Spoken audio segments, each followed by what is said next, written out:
So if I have sports, man, it's Lamont, man. We back, man. Man, looking forward to getting everybody in here to cook today, man. I mean, it should be another good one. I see you in there, Najee, the chosen one. Appreciate you pulling up. King James, I see you. Salute. Appreciate you guys, man. Got another good show for you guys. As always, man, we got a lot of, today is obviously, there's just going to be a lot to talk about today. Obviously, there's a plethora of clips that Ochi clips has dropped that I want to cover. Obviously, all the NBA trades, what team is going to be impacted. Obviously, I thought the NBA landscape would be much different after the day, a little bit more different than a lot of people presumed. I thought Giannis would be on the move. It looks like Giannis had a change of heart. I thought Ja Morant would most definitely be traded. But it's a lot of stuff that we got to cover today. Obviously, there's been so many talks. We watched Chilltown, Barbecue, Old Cheese, so many things that we want to cover, man. It's just some of these conversations is crazy, man. I see that the Zesty Jeffries found a young dude that where they met they match, and a young dude crashed out on him and basically told him who they were, man. It's just been so much we got to react to, man, over these last couple of days, man. We're going to be cooking today. As usual, when we got GOAT James Kingdom in here. And you know, before we get started, as I always got to say, make sure you guys share the live, get this live out there. The last live was crazy, y'all. The last live, we went over 40,000 likes, man. 40,000 likes, man. And most of that is just due to you guys sharing the live, making sure that the visibility is at an all-time maximum. So I definitely appreciate you guys supporting the content, helping these lives get a little bit of virality to them, man. And more people are catching wind of what we doing here, FYF Sports and GOAT James Kingdom, the TikTok takeover, man. And as y'all know, man, like the biggest thing here, and this is just a memorandum, not just to people like Willie, but just to anybody. As you guys saw in the last stream, I had to, and he's one of two people that I only have blocked on this channel. I had to block Willie reluctantly because I really didn't want to block him. But do not try to come to FYF Sports GOAT James Kingdom TikTok takeover platform solely as a way to propagate and give free marketing to other platforms who don't have the wherewithal, who don't have the gumption to at least show face over here at FYF Sports and have a basketball conversation. Do not be in the chat talking about platforms that have never set foot on this panel, right? Anybody else is welcome, from King Money Fly to Big Assassin to Best Take. We can agree or disagree, but do not use our chat to just give free promo to some of these other channels, low-level basketball content creators who will speak on us, but will not come over to FYF Sports or GOAT James Kingdom to have the conversation, as me and GOAT James Kingdom have done with them. We've graced them with our presence. They don't want, it is not mutual. They don't want to come over here and do the same. That lets me know where they stand. So please do not flood our comments talking about content creators that, again, we are leveling up past. And again, once we level up past you, is really no need to continue to address you. We may still barbecue you from a time to time, but outside of that, we're not going to spend too much time even dealing with you. Again, there's a reason why a lot of these people are stagnant. I just got here to TikTok. It has not been stagnant. We're going to keep growing. We're going to keep blowing this thing up. We're going to have younger content creators like Ochi Clips, King Shy Solomon, all these guys are going to also glow up with us, man. Again, we're going to do this thing together. And again, it's not whether you agree or disagree with us. It's just either you with us or you against us, man. And it's just basketball talk as you know, the way it is. But again, as I said, man, I will tolerate a lot of some of y'all silliness in the comments. But again, I didn't want to block Willie's sermons. But at the end of the day, his only objective was to give free promotion to platforms that have stagnant growth, that don't want to engage with us like as A Johnny said, like men. And it's just a lot of coward behavior going on. So again, when we level up past you, we will level up past you, and we will keep it going. But look, y'all, man, as we always do, we're going to smash through this intro. We got a lot of topics for you guys today. NBA trade deadline is here, man. We're going to get y'all thoughts on it. Obviously, there's a lot of LeBron James, Michael Jordan commentary going on, a lot of discourse there that we're going to have to address as well. That's why we're going to have GOAT James Kingdom here. But look, y'all, as we get through this intro, make sure that you guys are sharing the live. Share it to your stories, share it to your friends, share it on other platforms. Make sure you get this live out to as many people as possible, man, because we're going to be cooking today, man. FYF Sports, GOAT James Kingdom, TikTok Takeover, and we back for another show, y'all.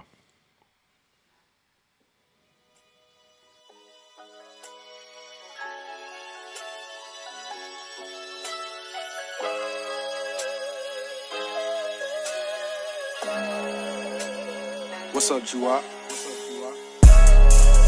Yeah, forgiveness is God's job. Yeah, forgiveness is God's job. Yeah, I count the paper 3 times for my peace of mind. I came up from serving squares like the pizza guy. All these horses way too loud, ain't no sneaking by. In my tent way too dark, you can't peep inside. My old lady raising hell, she on demon time. Might just had to fuck this woman to sleep to get some peace and quiet. Might just send that clean up crew to your crib and tell him I need your lie. Bring him to me when you find him, see if he lies. I wanna look deep in his eyes. Mama tried her best to tell you suckers I don't play well with others. Might find you on the table undercover, you play with my bread and butter. I got some work to do, I take everything personal. Once you burn your bridge with me, that shit irreversible. Yeah, can't go back in time, my tape don't rewind. All this money I made is a sign that niggas will switch at the drop of a dime. Got somewhere to be in a minute, I got the heat in my britches. I know them niggas ain't happy for me, they just acting. I'm actively keeping my distance. I'm about to floss on all you haters like I spend all my time in the dentist. Looking for me, open your GPS and type in mind of my business. Bitch, I'm with it, let's go get it. Let's go meet at the line of scrimmage. Soon as I snap this bitch, just stick to your route and we all gon' leave here winners. Never surrender, never retreat, and I ain't turning no cheek. I don't give a shit if they got me outnumbered, I promise you some of them coming with me. Yeah, and I got work to do, I take everything personal. Every time I sign my name in cursive, I'm in a perfect mood on pill.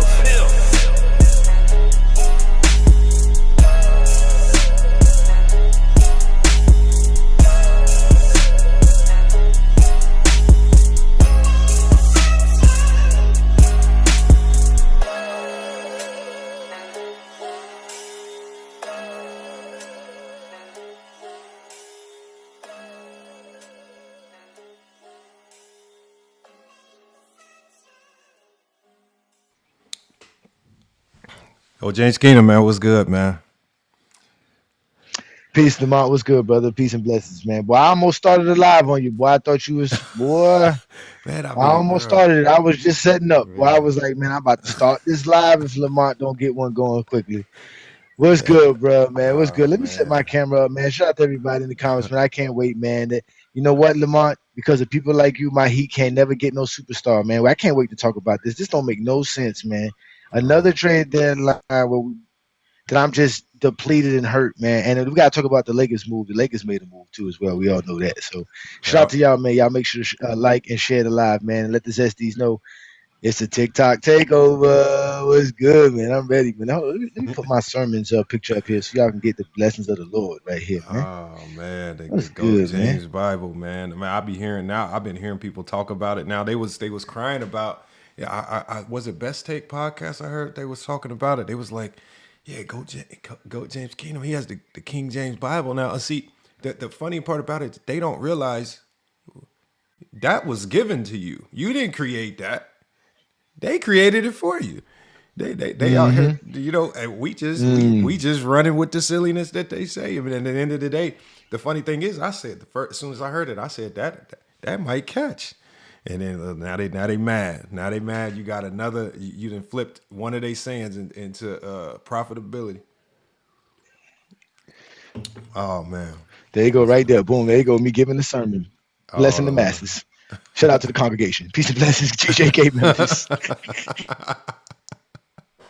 Yeah, they get so mad about that, man. Oh man, that's fire right there. Peace and blessings, ladies and gentlemen. The GOAT, baby, man. the GOAT, LeBron Ramon James. They be like, oh, he's your king.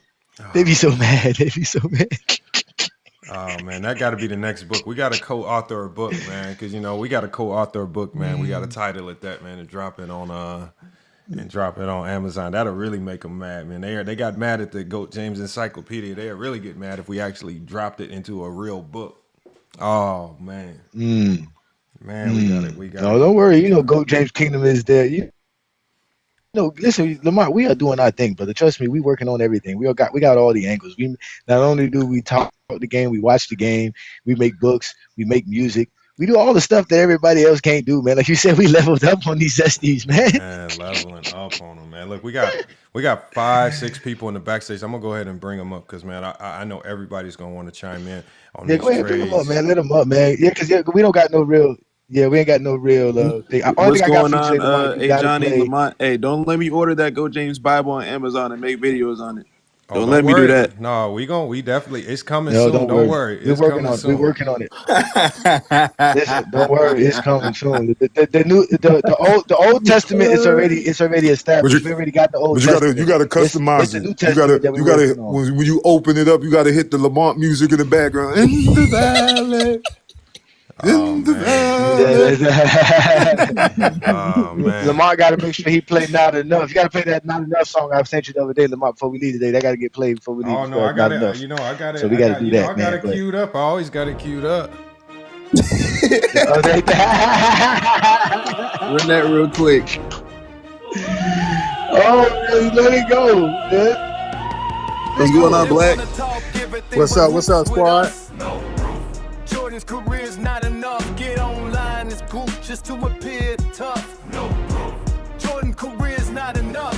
Talking tough online won't get you pointing across. It'll only lead to getting mad and walking off. Upset at Ajani who spoke truth to your ears. They put proof to the real, hoping to soothe the fears, but they knew the deal. The rules are set, so stop whining and remove your tears. Let's review the real and remove how you feel. There's no crying in the GOAT debate. Know your place and face your fate. Troll away, but no, we won't go away. We blow our foes away in the coldest way. Bricker than Chicago on this coldest day. Or Jordan shooting another atrocious J. They wanna talk everything but hoops with. They wanna talk everything but hoops with us. No proof. Jordan's career's not enough. Get online, it's proof just to appear tough. No proof. Jordan's career's not enough. Oh man, there we go, right there, man. Hey, look, man, it be songs like that, man. It be songs. What up, like that, Lamont? man. What up, guys? What's good, y'all? What's up, man? Black? What's up? How you feeling today, brother? Real quick, I just got to give Lamont his flowers because, Lamont, he talks basketball. I like the intro, what you did. You letting these guys know we don't care where you come from. All right. It's all about your basketball. All the extra stuff, we talk basketball. So I just want to give your flowers on that. That's what you do. You bring your light to the TikTok space, and it's a TikTok takeover. Let's go. Yes, sir, man. Appreciate it, man. Look, we just gonna get straight to it because I know we already know that this conversation is ultimately gonna evolve into people coming up and crying about LeBron James. So, being that we know it's gonna evolve into that, let's just go ahead and get these trades out the way because it's obviously gonna make for good content on YouTube when we translate it over there. So we're gonna get that out the way, and we're gonna allow the zesties to start filtering in. And they're going to talk about a trade, and they're probably going to accuse LeBron James and clutch sports of manipulating something like Cam Thomas getting waived. Maybe LeBron James beat somebody up in the Nets front office to waive Cam Thomas. He's going to sign with the Lakers. They're going to be much better. They're going to get mad. So again, it's going to somehow turn into LeBron James conversation, man. So we'll see. We'll see where it goes. But what do y'all got on these trades, man? Or let's just start with the one with that, a lot of people might be kind of back and forth about Luke Kennard to the Lakers, man. Gabe Vincent is up out of here. I know a lot of people are happy to see him gone. How y'all feel about Luke Kennard, man? So for me, I think that it's a good trade for the Lakers in the sense that we know what we're going to get from Luke Kennard. Obviously, it's not going to be anything on the defensive side, to be honest, but the offensive ceiling is there in terms of his perimeter shooting. That's exactly what the Lakers need. We've struggled a lot this season from the 3-point line, and we know that Kennard is going to bring that on a night-to-night basis. Land my plane. Look, man. I look at it like there was no single player that was going to make you better defensively. I don't care who you bring in. You might as well just go bolster the offense and just try to run the score up on teams. Screw it. Exactly. Because there's been so many games where, as Johnny said, if you just get to 120, you win the game. So you might as well stop trying to pretend and be something that you're never going to be with Luka and Austin Reeves and LeBron on the floor, which is an elite defensive team. But you can be an elite offensive team. And, with that many weapons, and they're arguably the best clutch team in basketball. They have the most clutch wins. That can keep you in a lot of fights right there. So just bring in more guns. They didn't overdo anything. I like the fact that they kept Rui. I like Rui. Yep. He's playing good basketball. Remember, their chemistry right now is really good, right? Don't disrupt it. Don't do nothing silly. They held on to everything they needed to do. I like what they did. Luke Kennard is enough to see how far you can take this thing this year. Yeah, they definitely they didn't bring in anyone that's going to be somehow a hit to the chemistry. They brought in someone that's an NBA veteran at this point, someone that's going to come to work and do his job. Yeah, he damn near shooting. He's shooting like 53, 49, and 93. Yep. Hope it translates because God's numbers when guys come to the Lakers, their numbers drop. He shoots 50% from that. He'll be fine. He's not going to drop. He's the best 3-point shooter in the league right now. Again, that's what I said the Lakers needed was more 3-point shooting. 3-point shooter, yeah. They got it, and he gives more. He gives us more size. They were one of the worst 3-point shooting teams in the league, wasn't they? I mean, but I didn't realize I didn't realize he was a shooting guard. I thought Luke Kennard was a forward, but. Yeah, I thought he was like 6'8", 6'9", too. 6'5". He's like 6'5". They got him listed as 6'5". He's bigger than Gabe Vincent. He's like 6'5". He is bigger than Gabe Vincent. Yeah, but the way how you gonna fit him in? Where you gonna put him at? Where he gonna? I guess he's gonna play point guard. He'll come in and he'll be. Can you check a fact? No, smart to be the point guard off the bench. Lamar, can you check how many points Kennard had versus the Lakers when they played earlier this year? Yeah, I can find out. Because he has 8. Hold on, who was he with? What team was he? With? He didn't play with them the first game, and the second game he didn't play neither. So he didn't play the Lakers this year. Yeah, he has that. That's you sure? Yeah, because he'd have probably lit us up. Yeah, he without 3-point defense. I'm not lying. They played the Lakers on the 13th. His career. Here's his career versus the Lakers. Yeah, and Johnny's right. He hasn't played the Lakers this year. He played them last year. I was fair because I didn't. Yeah, I watched every single game this year. Yeah. So last year he had some average games. 2 games, 3 games with Memphis. He had a lot of games with Memphis but his last 2 games versus the Lakers, he had 12 points. He didn't really get off like that. His best game versus the Lakers came back in 2021.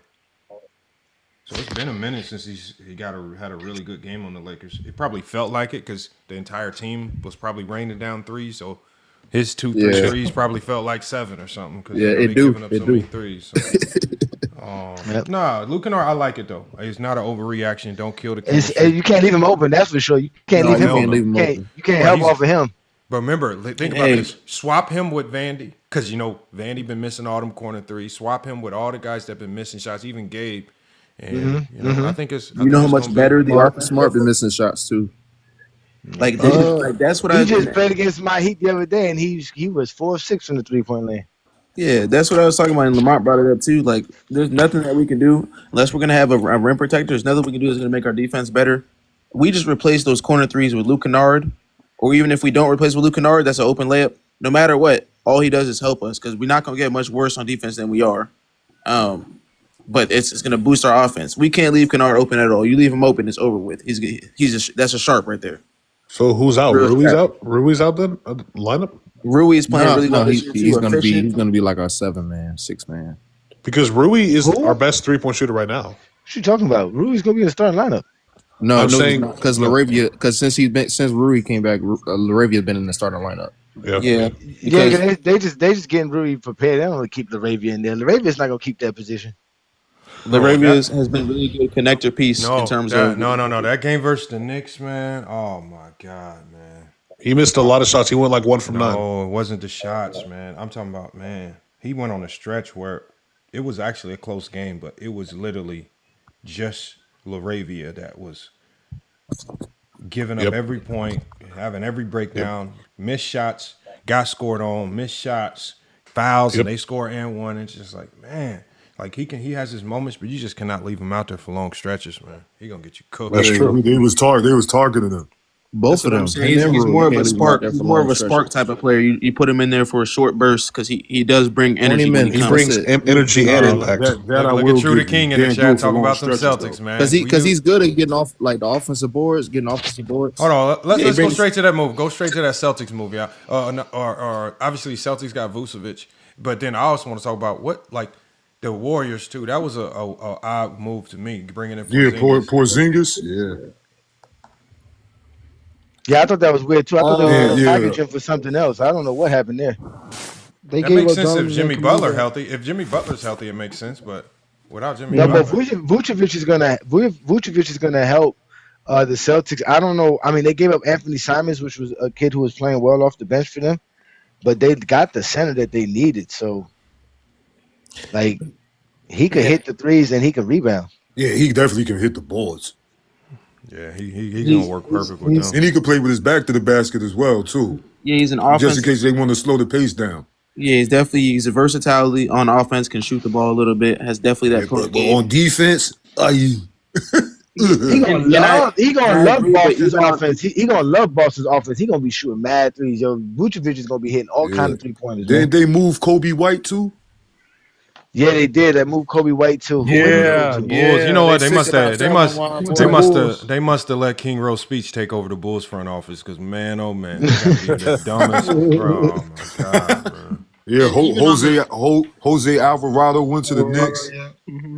Even for Boston, even on the defensive end, obviously Vucevic isn't going to give you much on there. But in terms of his defensive, like where he needs to be at, he's pretty good at knowing. You know, he's a smart defender. He may not be a capable, but he's a pretty smart defender in terms of knowing where to be at. Oh yeah, it was he just can't jump. The Hornets, and in Cleveland, I don't care what nobody tell me. Harden's gonna help Cleveland a lot. I don't know why people hating on. I think that's gonna be a problem. Right there. The chemistry like a good problem on them, bro. LeBron's going back to Cleveland next year. I guarantee. I mean, like a good problem or a bad problem. Like, is it gonna be bad? No, I'm saying. That's what I'm saying. No, what I'm saying is, Garland was the thorn in their side that would never look like he fit. Harden fits perfect to me. Harden fits perfectly there, and he now gives the relief to Donovan Mitchell, where Donovan Mitchell don't have to feel like he got to drop 40 for them to win a playoff game. He can have a off. Well, I'm saying a problem in the sense that he can have an off night, but you got another elite scorer who can turn up at any time, right? And Garland to me was too hit or miss and just wanted to shoot too many jumpers. He had no impact whatsoever. No. What about Mobley? Mobley's going to benefit off of playmaking that Harden's going to be doing. That's crazy. But hold on, did y'all see Jared Allen in these last couple games? Yeah, he played like he didn't want to get traded. He been balling. That 40, 19, and 5. Even and that's a lot of things he was cooking the Clippers. Yeah, that's a lot of things with Mobley. A lot of people expected him to take this big jump offensively. I think that with Mobley as a player in and of itself is not, at this point in his career, not the type of player that's going to be his own shot creator. I think he's more of a play finisher. So adding a player like James Harden, who applies all of that pressure on the rim, all of that downward momentum with Mobley, it's going to be crazy. That pick and roll. Is it confirmed that Jason Tatum is out for the whole season? Is that confirmed? Yeah, it is. No. Is it confirmed? I don't know. I saw a post saying I don't think it's confirmed either. I think it was. If he come back, I'm telling you, come back. I don't think he's going to come back for the regular season, though. I don't think he's coming back for the regular season. I don't see that. And also, do y'all see Houston think Houston should have made some moves? Because they should have not lost to Boston last night with Jaylen Brown not playing. They should have never traded for Kevin Durant in the first place. I don't know what they were thinking. I think that they definitely should have made a move. Their roster is pretty well built, but just like we talked about with the playmaking versus scoring, you need someone that's going to be able to set the table for the team, not just passing or playmaking, distributing. but someone that's going to control the tempo of the team. Right now, it just kind of looks kind of shanky on offense. It looks kind of. That's why I thought but why when you're Houston, you remember Fred VanVleet they didn't expect him to get hurt, but remember the solution to their problem could potentially be in the buyout market with a Chris Paul or Mike Conley. So why go make a trade when I'm almost positive one of those two guys who could be a short-term fix are going to be available to help you out to get through the year? That's really all you're missing. So I'm glad they didn't make any move because you don't need to trade for what they need. You can just go get somebody serviceable like a Chris Paul or Mike Conley to do the job at least for the rest of the year. That's all. I definitely agree. I think that they were smart in their mind to not waste assets or trade for something of that caliber. They could have went. They could have went and got Tyus Jones. Tyus Jones just went on the move. But they don't need to. He ain't played no basketball in a minute, man. You got to go get a vet. They not trying to just make it look good. They need a vet that can help them win playoff games. Like championship contention. Conley can. CP3 can in moments if you limit his minutes. I think Conley will be a little bit better, but just you need somebody with a brain to kind of keep them young dudes in check, man. Yeah, and even with all of the talent that they have, like I said, it just looks kind of shanky on offense. It looks kind of boxy. It just looks unconventional. It doesn't look right. It definitely looks like you need someone to set the table. So I think Mike Conley in and of itself is a really good solution to that. Obviously, it's not perfect or permanent, or it's not perfect or anything like that. But and he will give effort on defense. Yeah, he's not gonna back down on defense. He's gonna put effort. I checked the real lab. It said he got waived. But back to the Cleveland. But I think we'll see a better Donovan Mitchell because this is the first time. Hold on. Yeah, Mike Conley got waived. Yeah, he's gonna. Yeah, they're expecting to waive him from the Jazz. He got waived for Charlie. Yeah. Oh yeah, he's going to Houston. He's going to Houston. Yeah. It's the only place. It's the only place where he can go and start immediately. Conley wants to. Oh yeah, that is true. Conley, if he's going to go to Houston, how's Conley trying to demand a starting position in any team? No. It's not about them. It's not about demanding a starting Houston position. needs a PG. It's just about knowing. Just need it. No, I just think about knowing Conley's where your skills are needed, and then just saying, look, I know you need this skill, and if you put me in this role, you have to almost essentially give me a lot of playing time and start me. So, but the hard part about it, you can't get players in the buyout if you're in the apron, right? No. Hold on. He wasn't bought out. He was waived. No, He's only expected second apron. Second apron. Oh, so if you're in the second apron. Okay. And then hold on. That's like a penalty if you're only in the second apron for like 2 years in a row or something. Like you got to be in the apron for like multiple. Like it's a penalty. That's like a long-term penalty that kind of stacks on top of your head if you stay in the apron for too long. So I don't think they're in there yet. Lamont, don't you? The Jazz aren't buying him out; they're waiving him, so they're going to take his dead cap. Wait, who? Who's getting bought up? Yeah, that's because Conley probably is not going to take less money, so they're waiving him. He gets fully paid. So what is he? That means he's going to be unrestricted. He's unrestricted. He can sign with anyone he wants. Yeah, he can sign anywhere we want. So yeah, he's good. He's going to probably go to Houston. That's the only place that makes sense. So Shepard still the lead one with Houston. Shepard. He's not. If you're trying to win, he's not the starting caliber player. He's a great energy guy. He's not shoot the ball, but he's not what it's not what Houston needs to be. So he's like a Pritchard for Boston. It's just that he's been thrust into this role because of Van Fleet. Exactly. Yeah. But I'm finally glad for Donovan Mitchell because he's no longer the biggest guy in the backcourt. You know what I'm saying? Yeah. Now you finally got a bigger backcourt mate. What y'all got on some of these other trades? What you got on some of these other trades? We got like the Zubac trade, right? Are we happy for Kuminga for getting out of Golden State? Not going to Atlanta. Not going to Atlanta. Yeah, Atlanta got a nice young team building up. Jalen Johnson, Dyson Daniels, Okongwu, Nikhil. Like they got some pieces. No. Hold on. Go back to that Cleveland with Giannis. No, it'll cycle back through. I'm saying. Okay. I like for me, Atlanta's athletic, but they're not winning no time soon. The team that I appreciate the most. Hold on one second, y'all. The team that I appreciate the most is the Wizards. The Wizards said I appreciate the Lakers for giving up Gabe Cardio. Okay, hold on one second, y'all. The Wizards basically said we tired of losing, hot off the press. You got background noise. I mean, you guys sitting in front of fans and heaters and air conditioners, man. You gotta mute your mic.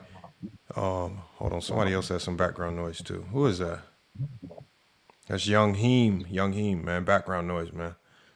But I like the Wizards, man. I think the Wizards gonna be in win now mode next year. You got AD, you got Trae Young, you got some young guys around them. I like what they're doing. Yeah, I definitely like what the Wizards did. They basically went from a team that was fringe bottom of the league to have the ability to be top 4, top 5 in the East next year. They really took advantage of the market and what their assets could get them, and they really took a big leap for sure. Hold on, I apologize. I hate to bring the conversation back, but the whole Mike Conley thing to Houston, I understand the fit, but if I'm being realistic, are we really putting faith in Mike Conley in 2026, guys? Okay, so hold on. I understand the veteran presence there. Yeah. No. Hot off the press. It's not that nobody's gonna look at him as a 5-year fix. But what you cannot do is when you have KD at the end of his career, you cannot waste years without at least trying. You have an obvious hole in your roster. Bringing him on for the rest of the season is not going to hurt you cap-wise. It will give you veteran leadership at the point guard spot, something that you definitely need. It's just a short-term fix, not a long-term fix. And when you have older players, you have to look for short-term fixes, just like the Lakers. They went and got a short-term fix in Luke Kennard. This is not a 5-year fix. I understand that. That's a I'm cool with that. What's the better option? Do nothing? No. So that's my thing. There really isn't, and I guess maybe what I'm saying is I probably misunderstood the way you guys were judging the possibility. Like for me, yes, is Mike Conley the best? I would have personally loved to see Dennis Schroeder go over there, but they didn't make that trade, so I can't go off what ifs. Because we're thinking about these things in the sense of, do they have the cap space? Do they have cap space? Like when you're in the apron, like I believe Houston is, you can only play in the buyout market. Like you don't have much wiggle room to do anything other than take flyers on guys like a Mike Conley, and hopefully it pans out in the short term. That's what smart GMs do. You gotta make do with what you can get. But yeah, no, I understand. So again, I think I just misunderstood how y'all were interpreting the trade. If that's your best option, don't say y'all. That's FYF up there. That's Lamont up there. No. Talk to him. He the one who said that up there. I'm saying of the 2 point guards out there that are realistic for them to get, Chris Paul and Mike Conley, I think Mike Conley would be the better option. But I agree. I agree. I'm not mad at that. The Wizards trade, I'm not gonna lie to you, Lamont. I'm very iffy on it. I get what it can do, but I don't know. I have a lot of reservations about that trade. Man, I don't know why. The reason why it's fine is because the worst that can happen is they're in the same position that they were already in. Yeah, that's what I'm saying. What's the worst thing that happened? They lose? They already been losing. I mean, come on. I mean, they still kept their main core intact as far as like and they did all of that, and they acquired. Think about this: they acquired all of that. AD is not going to play. Trae Young is probably not going to play, and they still have their draft pick in one of the best draft classes potentially of the last 10 years. Bro, and they're in good position. Stack. And they do have a lot of. If I'm not mistaken, they have a lot of expiring contracts too. So those will be off the books next year. So. There's nothing wrong with that. I see the vision. I guess I have to see, for Dallas' sake, I gotta see what picks, who you draft in the next few years. Because right now it's looking like this Luka trade is looking very shaky. I got a question real quick in reference to what Lamont said before I lose my thought. Do we have any in recent memory where like a veteran point guard was plugged into like a team that needed that key piece and they took their team over the top? Can you guys think of some recent? Yeah, Drew Holiday in 2024. Hold on, didn't the best. No, the Lakers didn't bring him on like that. Yeah. Well, yeah, I would say it wasn't a vet point guard, but they brought him in, and a lot of people didn't think it would help them, but it ultimately helped them get to the Western Conference Finals. That was the Lakers bringing in D'Lo that one Chris year. Paul. Oh, D'Lo. Chris Paul. No, we're talking about if you bring somebody in on a buyout, like a quick buyout, last minute decision or trade right at the deadline. That's rare. And it actually it can help, but I mean, it's again, all you're doing is you're just trying to salvage the season so you at least have a chance. It's not. Again, like there's somebody in the chat said they disagree with Mike Conley. Well, my thing is, you got KD on this roster. You lost VanVleet for the year unexpectedly. Do you just sit on your hands and just do nothing? You don't try. You don't even try to make some shit because there's no more trades that you can make. You can't trade nobody. So I mean, I don't know what y'all be like. What do y'all want? You gonna get somebody out the G League? You know, if Conley and Chris Paul don't cut it, who cuts it for you now? And I think something in a similar situation, maybe not just the point guard position, but just in terms of these quote, bringing someone in to fill a gap that you need. In I believe it was the 21-22 season, where the Lakers also brought in Stanley Johnson because they needed some defensive impact.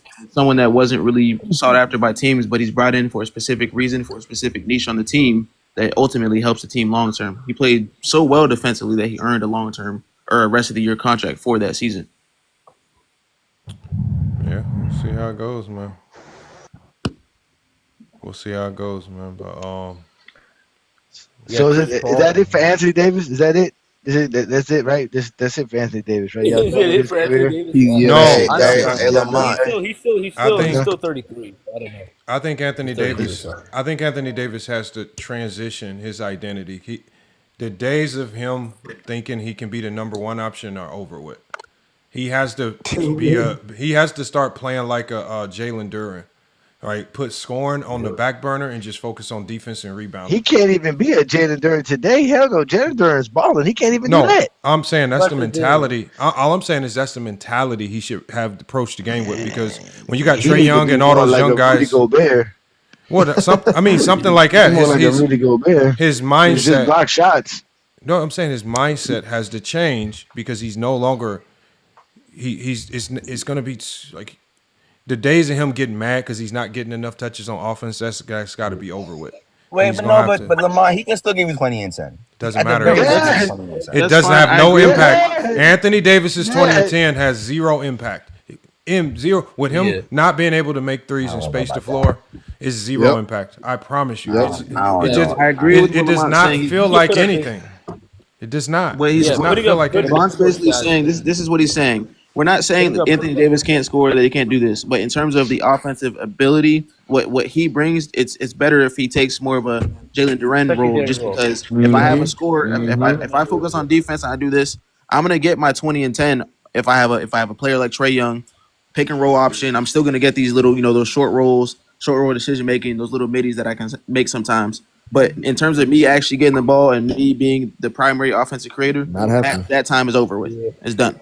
It's over with, man. He cannot be your number one option. So those days are dead, man. It's over. Been done since 2023, 2022. He's been done. It's been over for a while. Anthony Davis. For a while, I'll be honest. His Being number one option has been over for like 5-6 years. He's so injured. So what about Porzingis, Lamar? Do you think Porzingis is going to do anything over there? No. The East got better though. The East got better than the West. I like Porzingis. Well, so I only like the move with Porzingis. I only like it if Jimmy Butler was healthy. It makes no sense. Like, I get what you're trying to do, but you trade Kuminga, you bring in Porzingis, who's been out most of this year with either injury or illness. He was out most of last year with illness. I mean, I don't know, man. I don't know what they're doing, man. I don't know. Yeah, that's crazy. I know Minnesota's the only I mean, I think the Lakers move, like I said, helped the Lakers, obviously. But then the Minnesota, they got the African kid from Chicago. I can't say his name. Ayo Dosunmu. Dosunmu, yeah, they got him. They can help them because they got the best defense in basketball. I think they have the best defense, but they've been balling, man. For those of you that told me Rob Dillingham was better than Reed Shepherd, he never was. The Wolf Awakening. Go ahead and clip them, Ochi or Olo. Oh yeah, I mean, a lot of people have said that bullshit when they were in high school. And, in college, when they got drafted, people were saying Rob Dillingham was better than Reed Shepherd. They used to He's like more shifty. He's more shifty. Yeah, they used to hype the shit out of about Rob that Dillingham. shifty shit. Oh, yo, watch the lane. Let's keep that lane. Let's try to keep the cuss words to a minimum. My bad. Yeah, okay. My bad. So, and it's nothing. It's not against Rob. It's just his physical frame No disrespect to all of the smaller guards, but he's like 150, 160. He's like 160, yeah. He's a $160 in the NBA. It's not going to work. Not cutting. It's different if now, I'm hold on. Let's get to the big heavy hitters because nobody cares about Rob Dillingham and them small. Rob Dillingham. Well, Giannis backtracking on the trade talk because Giannis came out with I guess a letter in the Athletic, basically, with some empathetic plea, basically saying my mom lives out here and I really don't want to go, and at the last minute, Milwaukee basically said, nah, we're not going to trade you. And now he's posting stuff like legends don't chase. Legends stay and stuff. Like that's what Giannis is posting. Now he's in his. Yes. Oh my God, man. And you guys want to know what's going on? He said legends don't chase, they attract. Yeah, legends don't stay, they attract. Yeah, so now hold on. Let me let Johnny take that because that's more the lines of the zesty talk. Yeah, I'm about to say. Nah, man, the NBA be hating on my Heat, man. They don't never let us get who we want, man. Everybody be wanting to come to Miami. They don't let us get them. We were supposed to get Dame Lillard. Bro, y'all they never get no Dame Lillard. I don't think that's true. Yes, that's true. We were supposed to get all these players. Giannis. Everybody wants to come to Miami. And I think it could be a Johnny, you starting to sound like a Laker fan. Hey, y'all, let's talk one at a time. Hold on, y'all. It's just, as long as we talk, just go one at a time. You Lakers suck. You guys got Luke Kennard. Don't come telling me about no Lakers. The Lakers suck. You got a 40-year-old on the basketball court. Don't want to hear about no bum Lakers, man. I'm talking about the Bam Adebayo and Pat Riley, man. We were supposed to get Giannis, man. We had given the best deal. Tyler Hero, Khalil Ware, another one of them other young players, a slew of draft picks. Come on, man. I don't think Miami has been as desirable as the media or as fans want to make it seem. And I think it's mainly because of Pat Riley. No, it's not. They have. They said they want to come. Giannis said he wanted to come. Dame said he wanted to come. That's the only guy that I know for a fact that he wanted to come to Miami for real. And they didn't get him. Everyone else has been speculation. I could be wrong. But everybody else is wrong. We always got the best deals. They never let us get nobody because they get mad at Pat Riley for building up players and trading them for stars. No, I think Pat Riley is not desirable for the younger generation. Keep it being. I don't think. No, hold on. Hot off the press. Hot off the press. It has nothing to really at this stage when it comes to trades. It has nothing to do with Pat Riley. The problem is the Miami Heat have a whole bunch of overvalued role players that they can't trick anybody to trade for. Like, remember how the Cavs had when LeBron his first 7 years and they had all them overhyped up role players. All they got is they got a whole bunch of Remember what happened? Who was the shooter that y'all traded out? Duncan Robinson. Y'all had Duncan Robinson looking like he could be the next sniper of the league. As soon as he leave, he can't even get off the bench. This is like Gabe Vincent. Gabe Vincent was over there looking like he could be the hottest thing smoking for the Lakers. As soon as he leave the Lakers, when he go back to being garbage. Y'all know how to clean up a lot of garbage and make it look good, but nobody's falling for it. That's why I say when you try to sell people Kale Ware and then Jaka Jonas and all these people, nobody isn't wrong. Jaka Jonas, man, is a unless star, you man. talking about Bam, in the making, sir. Unless you trying to give people Bam, then we ain't trying to hear no conversation. That's the only what you mean, Bam? You can't get no Bam. You can't get no Bam.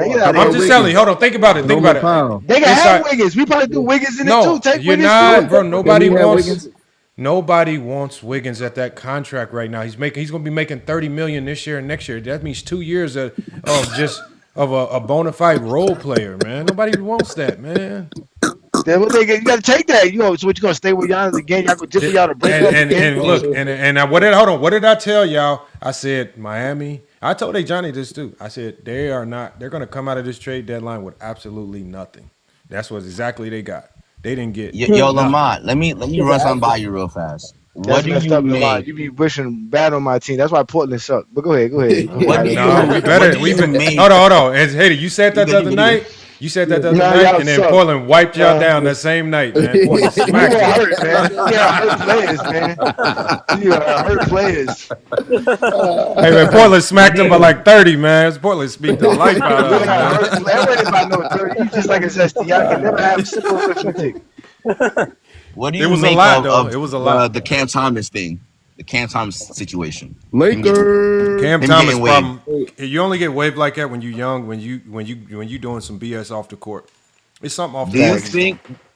Do you think it's a chance that in the next 2 years he might be playing overseas? No, no, he's not going to be overseas. Somebody's going to take a chance on him. But what I'm saying is, when you're the youngest player to drop 3 40-point games in a row, you can score like no other. We've seen him light the Lakers up time and time again.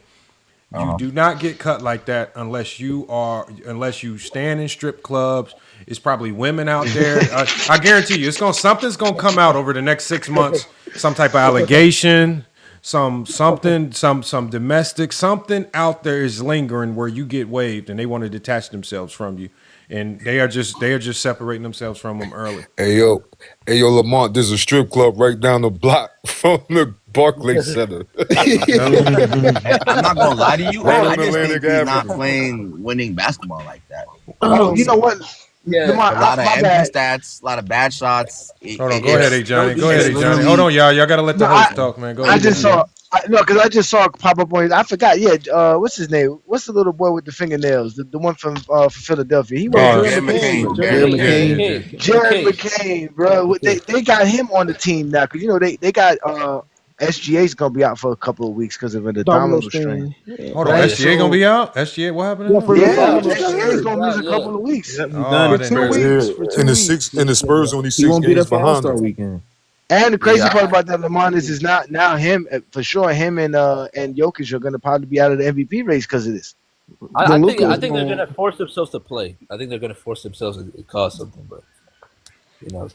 I know that nobody, bro. They don't care about that, bro. They're trying to win a championship. They're going, and then I don't know if they'll force them to play, but hold on, isn't the other guy out too? The number 2 option, J-Dub. Jalen Williams gone for the year. He's gone for the year. Yep, he's out for the year too. Yeah. I think so. No, not out for the year. Spurs could potentially take number 1 seed. That's what they're talking about. If they take the number 1 seed, who are all the injuries? Is J-Dub out for the year? I think J-Dub was out for the year. Correct. I thought he was out for the year. It was indefinite. They said I think didn't they say the same thing about Shea? No, Shay's 2 gonna weeks. be out at least until 2 weeks. after the All-Star break. They said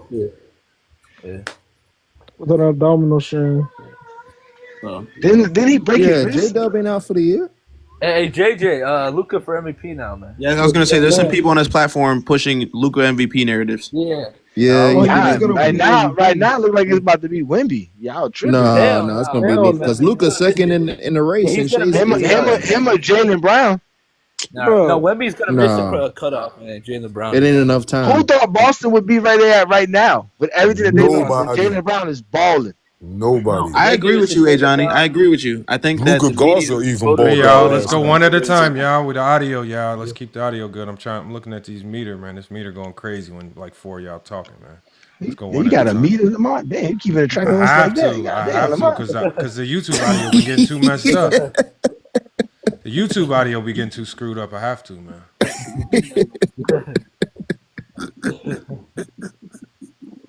That boy said, "This part of the crowd, make some noise." He said, "That's too loud. Go ahead and turn that back down." Yeah, it do be 2 different levels because when you play this back on YouTube, it does have different sounds. Like when you play the music here, it's real loud, but on YouTube, it's not. Yeah. So it's a little different. It's a little different, man. But again, y'all can follow us on YouTube as well. These lives will be available on YouTube. I just posted Juan Boy's live, or half of your live from the other day, Juan Boy, when we were watching film on Jordan. I know. They were upset. That was a 63-point game. I couldn't even. Yeah. They ain't like but it. Juan Boy, you be letting them off the hook a little bit, man. Because I do. Because really, when you dealing with them, you don't really. Once you have the film, you don't need to say nothing to them. All you gotta do is hit play. Once you hit play, it's over with. That's it. And if you don't know what advantage, you don't have to break the film down. You don't just play. It's that's how bad some of those games are. You just hit play. Hey, if we don't know what the difference between, if we don't know what advantage creation is, we do your research, man. Advantage creation. Yo. No, that's the one that What's I up, posted guys? in the Go James Kingdom community. What's good? Peace and blessings, my chef. Is that what it says? My chef. It's Oh, Michael. Michael. What Okay, up, what's up, Michael? Michael? What you got for us, man? Just ready to talk about basketball. Oh, I think I seen your post before. You say you seen me before? I think I seen you on TikTok before. Hey, Yeah. I seen him on King Shay earlier. Yeah. Michael, we be doing the live together. Okay. You're Michael, bro. All right. The first question is, Come back, Markel. Come back, Markel. Come back. Good. There you go. What's going on? Oh, there you go. All right, I'm back. Yo. What they do? You don't dye your hair, do you? That's your natural hair color. Hey, they said Ben Wallace. They said Ben Wallace. Oh, Yeah. wow. Okay, you did dye your hair. Okay. All right. Go Lakers. Hold on, y'all. You Hold a on. Laker fan? Are you a Laker fan? You a Laker fan? You I'm a Thunder fan. Hold on, Okay, y'all. you a Can Thunder y'all fan. please? Oh, Can y'all please just let them? Oh, what's your biggest takeaway from the NBA trade deadline? Go ahead and cook, Michael. It is Clippers are done. They're in the rebuilding stage. They're choosing to rebuild. James Harden is in a better situation.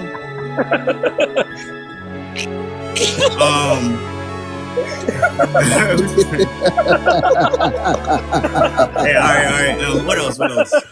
We just I think Pacers are going to be a sneak team next year. When Hey, y'all. We can't hear him. We can't hear him, y'all. We can't hear him, y'all. Yeah, Halliburton coming back. Pacers are going to be good with Zubac. Yeah, but I think they gave up too much for Zubac. That's a lot. They gave up 2 first-round picks for Zubac and Mathurin. That's crazy. That's wild. That is a lot. But they should be a good team though. Other than this draft, wait, it's 2 first rounds in the same year, right? Oh no, man. No, one of them's protected. One of them's top 5 protected. All right, so I can't believe how Mathurin development just like stalled. That's a fair trade, actually. Yep. No, Mathurin he didn't fair. stall. It's just Obi Toppin got really good, and who's the other guy? The other shooter. I forgot his name. Who came from the Celtics? Nesmith. Nemhard. Yeah, Neesmith. Or Naismith. Yeah, they both got really good, and they were just better in the playoffs. So Mathurin's minutes just went down because they were playing really good in the playoffs. So I don't know, man. Hey, Johnny, I think I almost positive I saw he had a live, man. He be having some crazy takes on LeBron, man. Yeah, Michael be having some crazy live. I saw him pop up the other day. I was like, because he was so close to his camera. I was like, yo, back up, brother. He's close to the camera, brother. Goddamn. I had joined up on King Shay's Again, listen, welcome to the FYF Goat James Kingdom TikTok takeover. We talk hoops here. That's all we do here. Obviously I'm Goat James Kingdom, aka A Johnny, and that's Lamont up there, Lamont Lame. They call you Lamont Lame, Lamont. That is so funny to me, brother. I be like, they be doing Lamont so wrong, bro. They be calling him Lamont Lame. I be like, why did they Scammer, Lamont Scammer. And Michael, Lamont be scamming. Lamont be scamming. I popped up on Hey, King Michael, Shay's live. I'm so glad I got you up here, bro.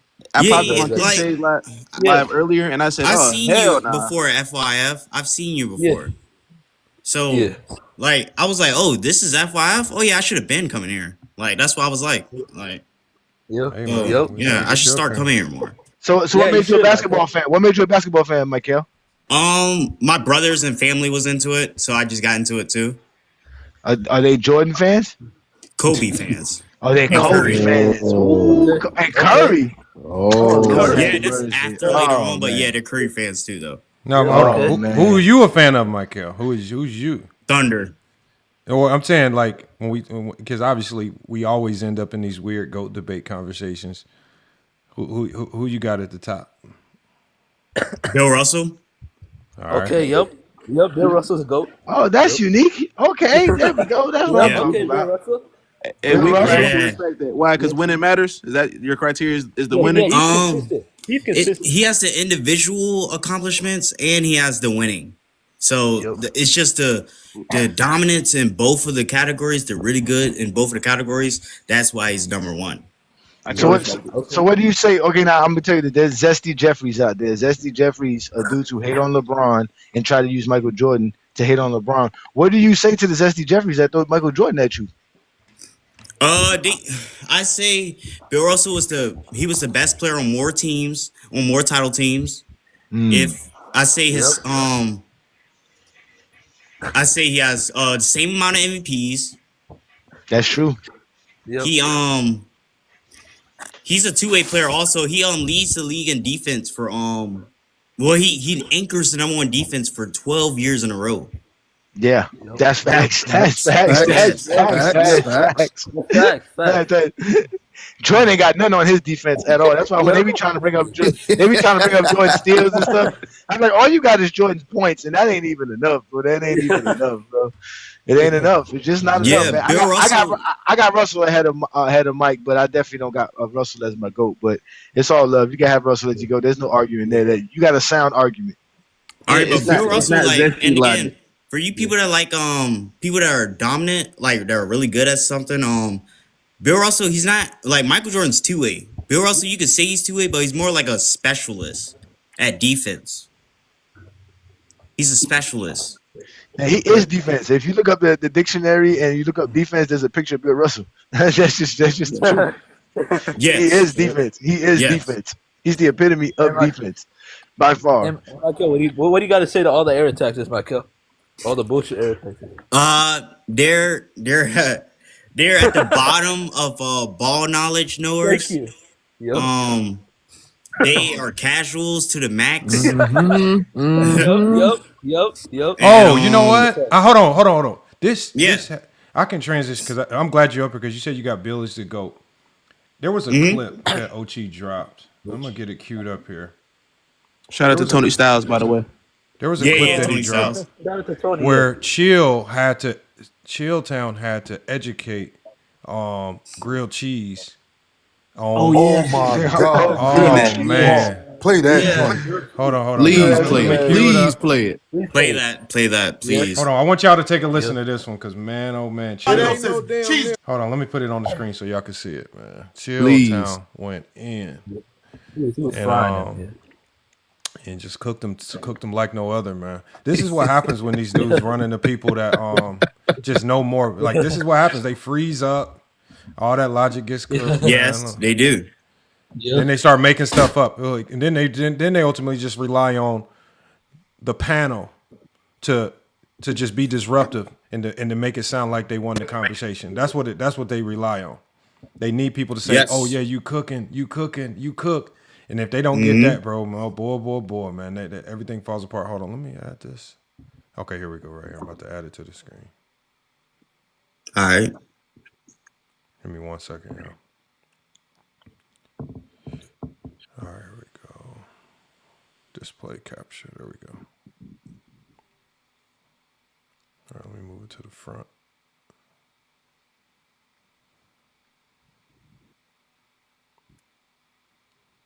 Thank you, JJ. You're right about that. Hey, FYF, I never got who's your GOAT. Thanks. My GOAT is it's conditionally Jordan, but it's really LeBron by my criteria. Man, why you let nobody talk scary and saying Jordan? Man, it's Jordan. Jordan's his GOAT. That's his GOAT. Jordan is his GOAT. You let nobody talk scary. Because how's LeBron over Jordan? My GOAT, it's always been the same. Jordan's the GOAT until LeBron retires. I've been saying that since 2020.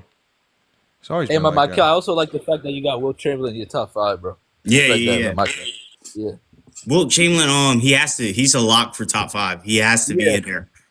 Yep. All right, hold on. Let me just minimize this. All right, here we go. I'm gonna go ahead and play it. Just so you know, just so we clear, Elgin Baylor did not play for the Celtics. I didn't Oscar say Robertson did not play for the Celtics. Wayne Embry did not play for the Celtics. Willis Reed did not play for the Celtics.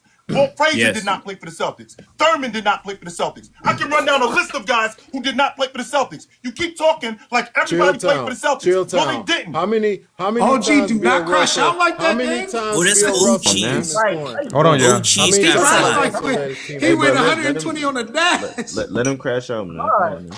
Didn't the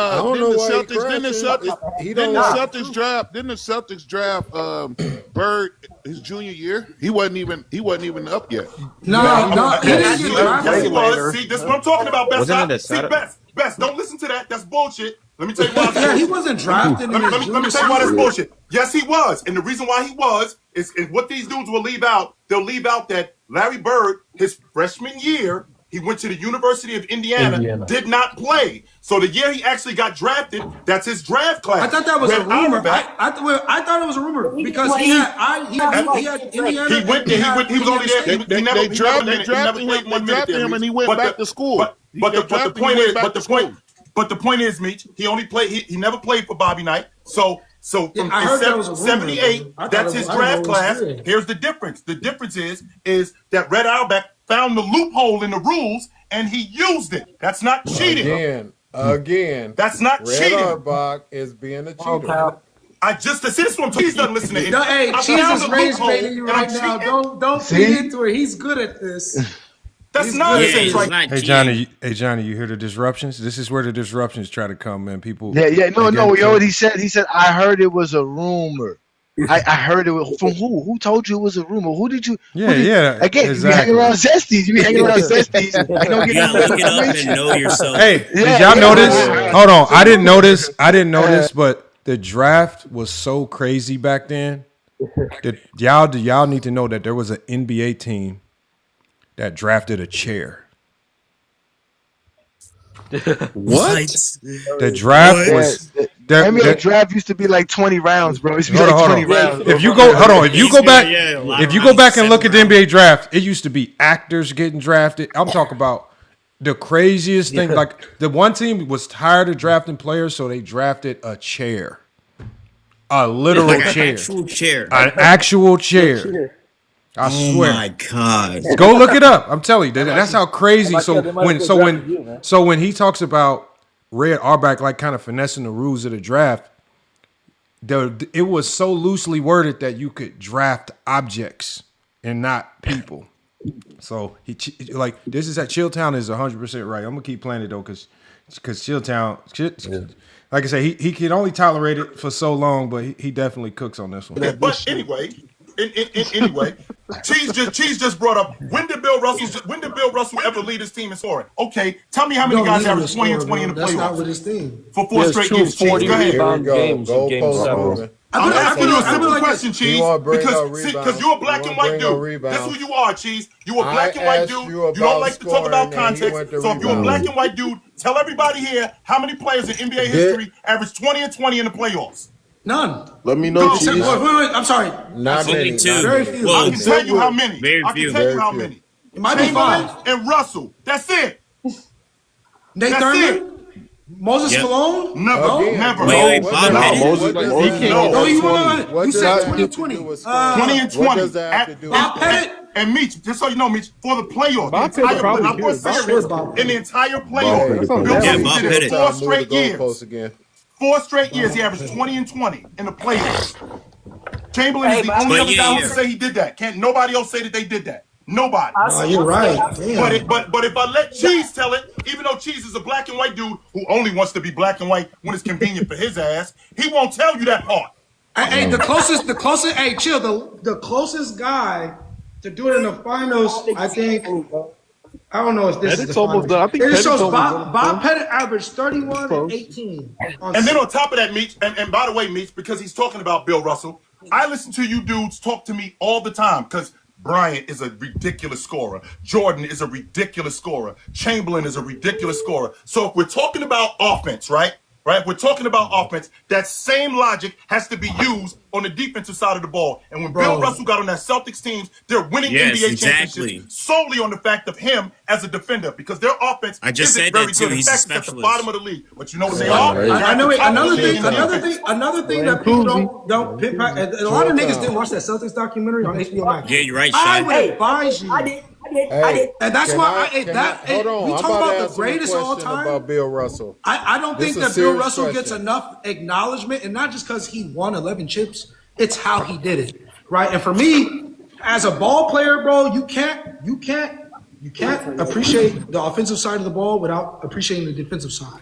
Which is why I love Kobe and Mike so much because there was a balanced emphasis on both. There's no way you love Kobe and Mike God. if you love defense. There's no way you love Kobe and Mike if you love defense. Absolutely no way. If you like Kobe, you don't like defense. If you like Jordan, there's no way you like real defense. You like a whole bunch of running around, doing a whole bunch of reckless stuff, but that's not real defense. Yeah, you like gambling in the passing lane. No, Jordan didn't even gamble. Like, y'all got to realize Jordan was not gambling. Lamont, Jordan, you he know, was just you a know bad in the defender. Lamont, you got to realize fans. Kobe was gambling, No, right? go ahead. I was just gonna say, I'm looking at the 1965 finals. Bill Russell averaged 25 rebounds and 6 assists, but he shot 70%. He shot 70% in these finals, averaging 18 points per game, shooting 70%, bro. Yeah, he has some good field goal percentage series. You got to realize, Lamont, people love. You know how good it is to shoot 70% in 1965? Yeah. That's amazing. Yeah, that's amazing. Yeah, bro, that's incredible.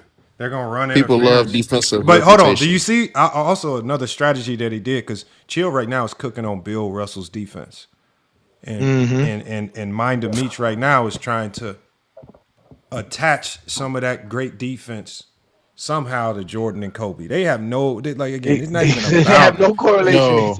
He's trying to attach them to. Yeah, I love two-way players like Jordan and Kobe. No. Bill Russell is the greatest defender ever. He's not just a two-way player. But that's what I'm saying. And not only that, but Dream. That's why you gotta. That's why when Johnny talks about these guys, they run interference in very odd ways, man. Because right now, Meach is really just running interference. He ain't really agreeing with Chill. He's just running interference, trying to buy cheese time to figure out another lie to wiggle his way up out of this conversation. All right. Lamar, remember, he's in that group chat, so he knows the strategy. He's in that group chat. Remember, he's been inside the bar. He's been at the bar. He chills at the bar. He hangs out. He knows the bartender. He knows the bartender knows his favorite drink. We all know we established this already.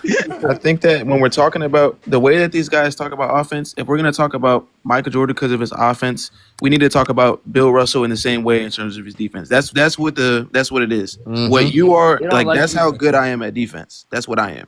Is my defense. They don't like defense though. Like even Dream said in the chat, he said 70% on all dunks and layups, bro. Hakeem, Shaq, and all these other bigs also were just shooting dunks and layups. Like, I don't understand what his point is. Man, that guy's a casual. Hold on. So are you saying, Dream, that the value of Bill Russell's shots go up if he's willing to take low percentage mid-range fadeaways instead of layups and dunks? So, like, that's what I'm saying. Shouldn't it be more impressive that he's finding ways to score the easier shot at the rim? That's the smarter way to play basketball versus I'm going to take this low percentage fadeaway on two people, which is exactly in a sense dumb. That's not smart. Like Kobe and Jordan's shot selections, it was just not. That's why I say if you mimic Kobe and Jordan today, you're going to get cut from your team. Go. Damn. You're going home. Yes, you are. You're gonna be at the YMCA with King Rowe. You're gonna be out there at some outside gym doing some bullshit. You're doing all types of dumb shit. Because he definitely, you gonna be because he definitely downplayed. He definitely tried to downplay 70% shooting. He definitely did. Hold on, let me play a little bit more because Chill cooks him at the end here, man. It gets bad for him. Both sides of the basketball, but then you got to look at this to understand where the game is headed. You have to understand the beginning, which is why I say the 60s is essential and to common basketball knowledge. Because if you understand how the game started, you understand where it grew from. So when I watch Bill Russell versus Wilt Chamberlain shit, one thing I noticed about Wilt and Bill Russell had an engine and a motor that we have seen it throughout the evolution of basketball. Rodman is a product of that. Draymond Green is a product of that. In this top 10, I don't even know why he. I got him fifth. What are you talking about, Cheese? What are you talking about? I got him fifth. So stop lying. Stop lying. You're lying. You are lying. Where's Kobe? You're lying. Hey, this is my first time in a live with Chill. This is funny as hell. I ain't gonna lie to you. Stop lying. Hey, Chill, I watched a clip on Instagram on a reel where he was talking bad about being in my nigga LeBron. He's from the city. He had to G-check you on that, bro. I appreciate it because I know you have all years you didn't watch basketball. You can't see it. Told you, Lamar. I told you, Lamar. What I told you, Lamar. What I told you. How did Meech react when I called him out when he showed up on the TikTok takeover? I was like, bro, I know who you are. I've heard of you before. These dudes be talking reckless, and then they step up on here. You say they turn into chameleons. They turn into nuns. Like, oh no, I'm just a church boy, and I sing hymns and psalms every day. No, bro, you be on these other lives being reckless, disruptive, zesty as ever, cutting people off, trying to tell somebody about the 60s when you just said it was all rumors. It was a rumor. I didn't know. You didn't even know what was going on in the 70s. How you gonna tell us what's going on in the 60s? I also want to just say something in terms of the math regarding the 70%. 70% of the field is actually more effective than 40% from three. I just want everyone to know that you're getting more points. Exactly. Listen, at the end of the day, these dudes can't talk hoops, man. That's the true problem. You know, Lamar, I realized the other day I was listening to Minnie Glock's post about me, and he was talking about how I'm 17 years older than him, and I realized this motherfucker's 27 years old. This motherfucker was born in 1999. Hold on. Hey, hold on. I know. I'm glad you brought him up because you know when you was having, I forgot. I don't know what panel you was on, Johnny, but you was telling somebody something about jumping through a portal. You was calling them Muppet babies, right? And I said to myself, I remember, but you know when you little, but you can kind of vaguely remember something, but you can't really remember it. And I'm like, I said I gotta go look this up, man. I gotta go, bro. I'm gonna play it for you guys, bro. I went and I played the Muppet Babies intro, and I kid you not, y'all, the confusion and madness going on in the intro reminds me just of everybody in the communities we talk about. Like literally, you will watch this intro and everything that they're saying in the song, and all the madness going on, just the silliness. Like everybody, watch this. Hold on, watch this shit. I gotta play this, man. Watch this. I promise you. God. I don't know how Johnny came up with this, but he said Muppet Baby Time Portal or something. And when I looked this up, I said I was dying laughing because every character that I saw in the Muppet Baby intro, we can all almost without even we can all agree on who this character represents in the Zesty Jeffrey circuit, man. It's crazy. And bro, and I did a side by side, right? Bro.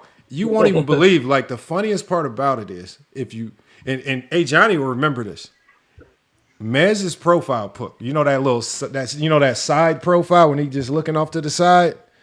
Mm-hmm. Bro, that shit looked just like Kermit the Frog doing the same. Just oh my god, bro.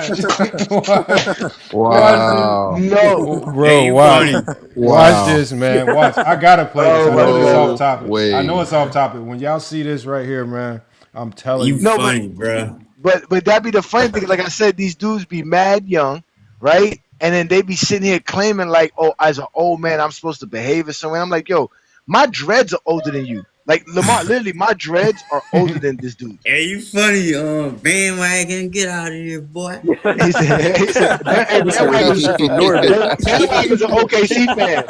He said, oh, he did not say you look like Miss. No, he did not. Yeah. He did. No. He did say that. Hey, Michael's a G. Hold on, who did he say? Who did he say? From Norbit. He said he look like Miss. That's messed up. No, he said Norbit? Norbit, right? No, Rasputin. He actually does look more like Norbit, though. He does look like Norbit. Look at the hair and stuff. You just don't comb your hair. That's the difference. Norbit combs his hair. You and Lamar are the same too. Y'all, a comb is y'all worst nightmare. You and Lamar. Hey, Michael, come back. You do look like Norbit, though. I ain't gonna lie. Oh my gosh, man. They do look like Norbit, though. That's your new nickname, Michael Norbit. That's your new nickname. Michael and FYF look like he went to go get some glasses. Watch. He went to go get some glasses. Watch. Hey, get some glasses. All right, look, it's coming out now. Oh, you got okay, my glasses on. Yeah. Some glasses. Hey, go no, get some glasses. Work and stuff. Hey, Michael, you gotta grow it out. He said get some I ain't getting no glasses though. Go get some glasses. Come on, man. Make some fun, man. We'll have some fun. They said Ben Wallace. That's messed up, man. Wait, what you say, King Shot? Hey, you gonna grow it out? You gonna grow out the hair, bro? Yeah. Oh, okay. No, shout out to you, Mike Kelsey. That's a real man. He ain't worried about how people talk about him. That's good, bro. We just trolling you, man. We just having. I'm getting cornrows soon, y'all. Man, shout out to you, man. Oh, he finna Shout out lock to you. in on him. Hold on. But hey, bandwagon's an OKC Thunder fan like you. He's an OKC Thunder fan. So and unless y'all lose, then he's not gonna be a fan of y'all no more. Hence the name bandwagon. Hence the name bandwagon. Exactly.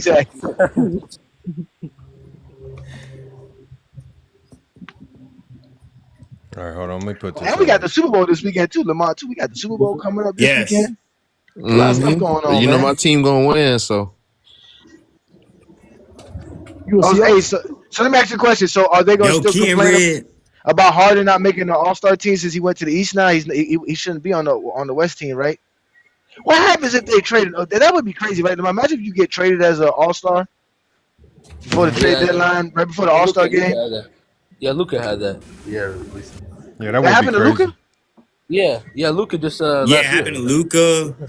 No, but I'm saying traded to the other conference. Well, Luka wasn't an All-Star actually. Hold on, have y'all seen this? Olo, the King Muppet Shot. Babies. Oh my God, King this Shot, is have the y'all best, seen man. this? Have y'all seen this? The Muppet Babies. Now hold on, that's Olo. Now I want the young people, like for the people that have never seen this.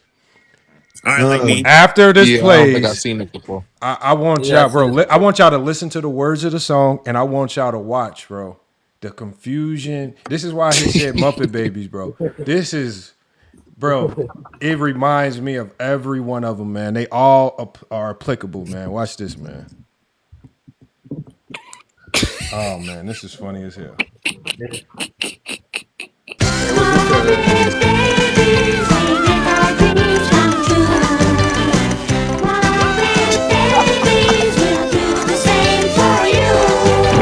When your room looks kind of weird and you wish that you weren't there. Just close your eyes and make believe, and you can be anywhere. I like adventure. I like romance. I love great jokes. I'm a mobile. I've got my computer. I can do it. I'll play the piano. Is everything all right in here? Yes, Nanny.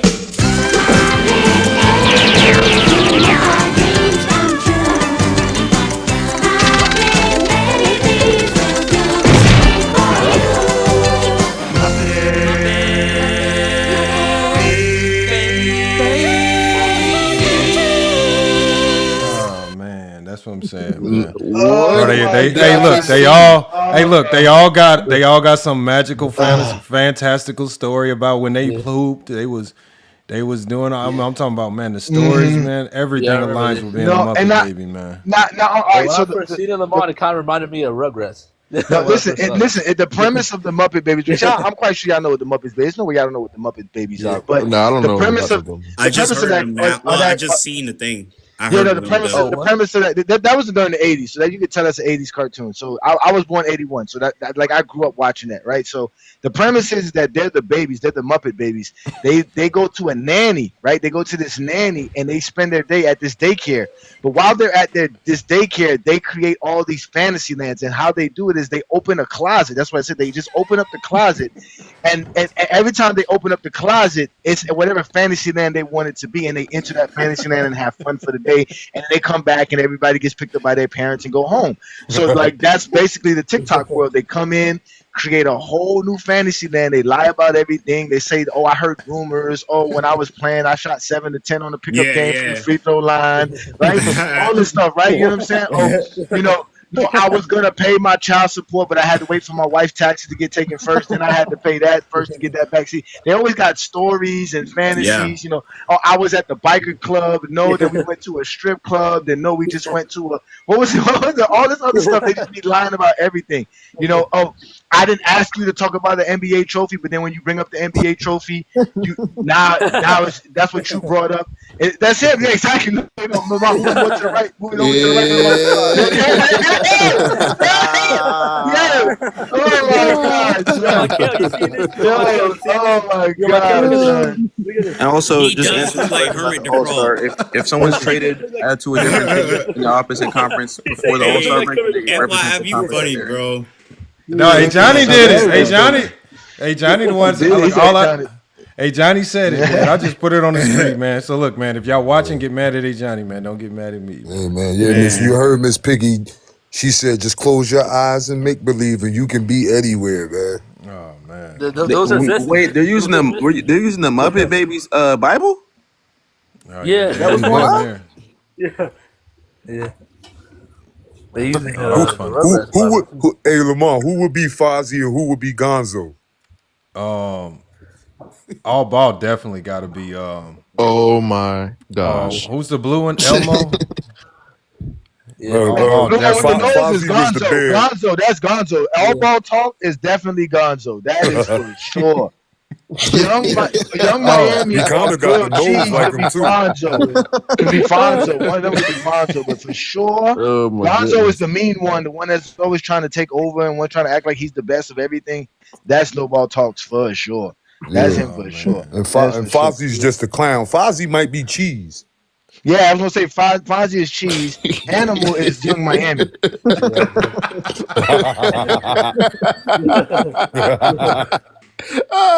call him Animal. The one that's Animal is wild as hell. One of them got to be Miss Piggy. Yeah. Yeah, I remember. Miss Piggy be crashing out. I used to watch more Rugrats and Hey Arnold. Is that Mario? Did Mario turn into Miss Piggy in the I watched Phineas and Ferb. Phineas and Ferb. Hey, Johnny. That's what's good, Jalen? Peace and blessings. What's good, bro? What's peace, bro? Hey, what was your issue with Mez? Because I got in a heated debate with him yesterday, and I actually lost because he knows more basketball than I do, so I lost. But like, how did you lose? What did you lose to? What did you say? He lied to you. There's no way he lied to you. No. So John, he lied to you. So Johnny, he caught you with didn't understand the lie. He lied. Trust me, he didn't cook you. So the only reason why he beat me because there were certain things that he knew that I did not know, and I just looked stupid. If that makes sense, like I just couldn't. I couldn't keep up with that. That's a lie, though. That's a lie. What was it? Because I'm talking to you, Jen, and you seem to be very astute in basketball. What did he catch you off guard? He asked me. He was like, "Brother, do you know what VORP is?" I was like, "Oh my god!" I was like, "Did you really fall for that? Did you say, listen, VORP? So the reason I don't know VORP because that's not a basketball. Nobody cares about VORP. Well, I said nobody cares about that. These are the same people that will discredit the entireness of the NBA accolades and will come here and tell you about. Hold on. No, the key is Jalen. Give us the second dream, Dust. We're gonna bring you up here in the second dream. What did he tell you it was? What did he tell you VORP was? Valuable replacement player. Yeah, but he said did he tell you how it's calculated? He said it's accumulative. He said he kept using the word accumulative, so he was like, "Brother, it's a cumulative stat." So that means that Michael Jordan had this and this. So he was talking in a way. No. What did he? Because VORP, the usage for VORP is very simple. I mean, very simple. What did he tell you it was for? Because I want to know if he just lied to you. Of course he lied. He didn't. I don't think he told me what it was for. He basically used it versus the Jordan. He said so I just remember him saying things like it was an accumulative stat. So Jordan for his career has more of that than LeBron. And that's false. That's false. That's completely false. LeBron is the number one in VORP in NBA history, yes, and after 15 seasons, his VORP was better than Jordan's as well. Yes. Okay, then he used it. So he used honestly it in a way. Don't value VORP at all. But no. What he did was this. He do what all Zesties do when Jordan is not enough. They create a new stat. So I guarantee you, what he did was give you a VORP average. So he's basically going to say for 15 years. Yeah, the average. There we go. That's what he did. There is no VORP average. It's a stat that is accumulated by season. So you get a certain amount of VORP per season. So what happens with them is that they get upset because Jordan has that 95 season and that 86 season, and also that 2002 season where his VORP is not really that good. Because again, all these stats are predicated on totals. So he didn't play enough games to acquire enough stats in the VORP. So what they do is they try to make it average out as if he did that, but that's not how it works. Like I said, because even after 15 seasons, LeBron James has a higher VORP than Michael Jordan.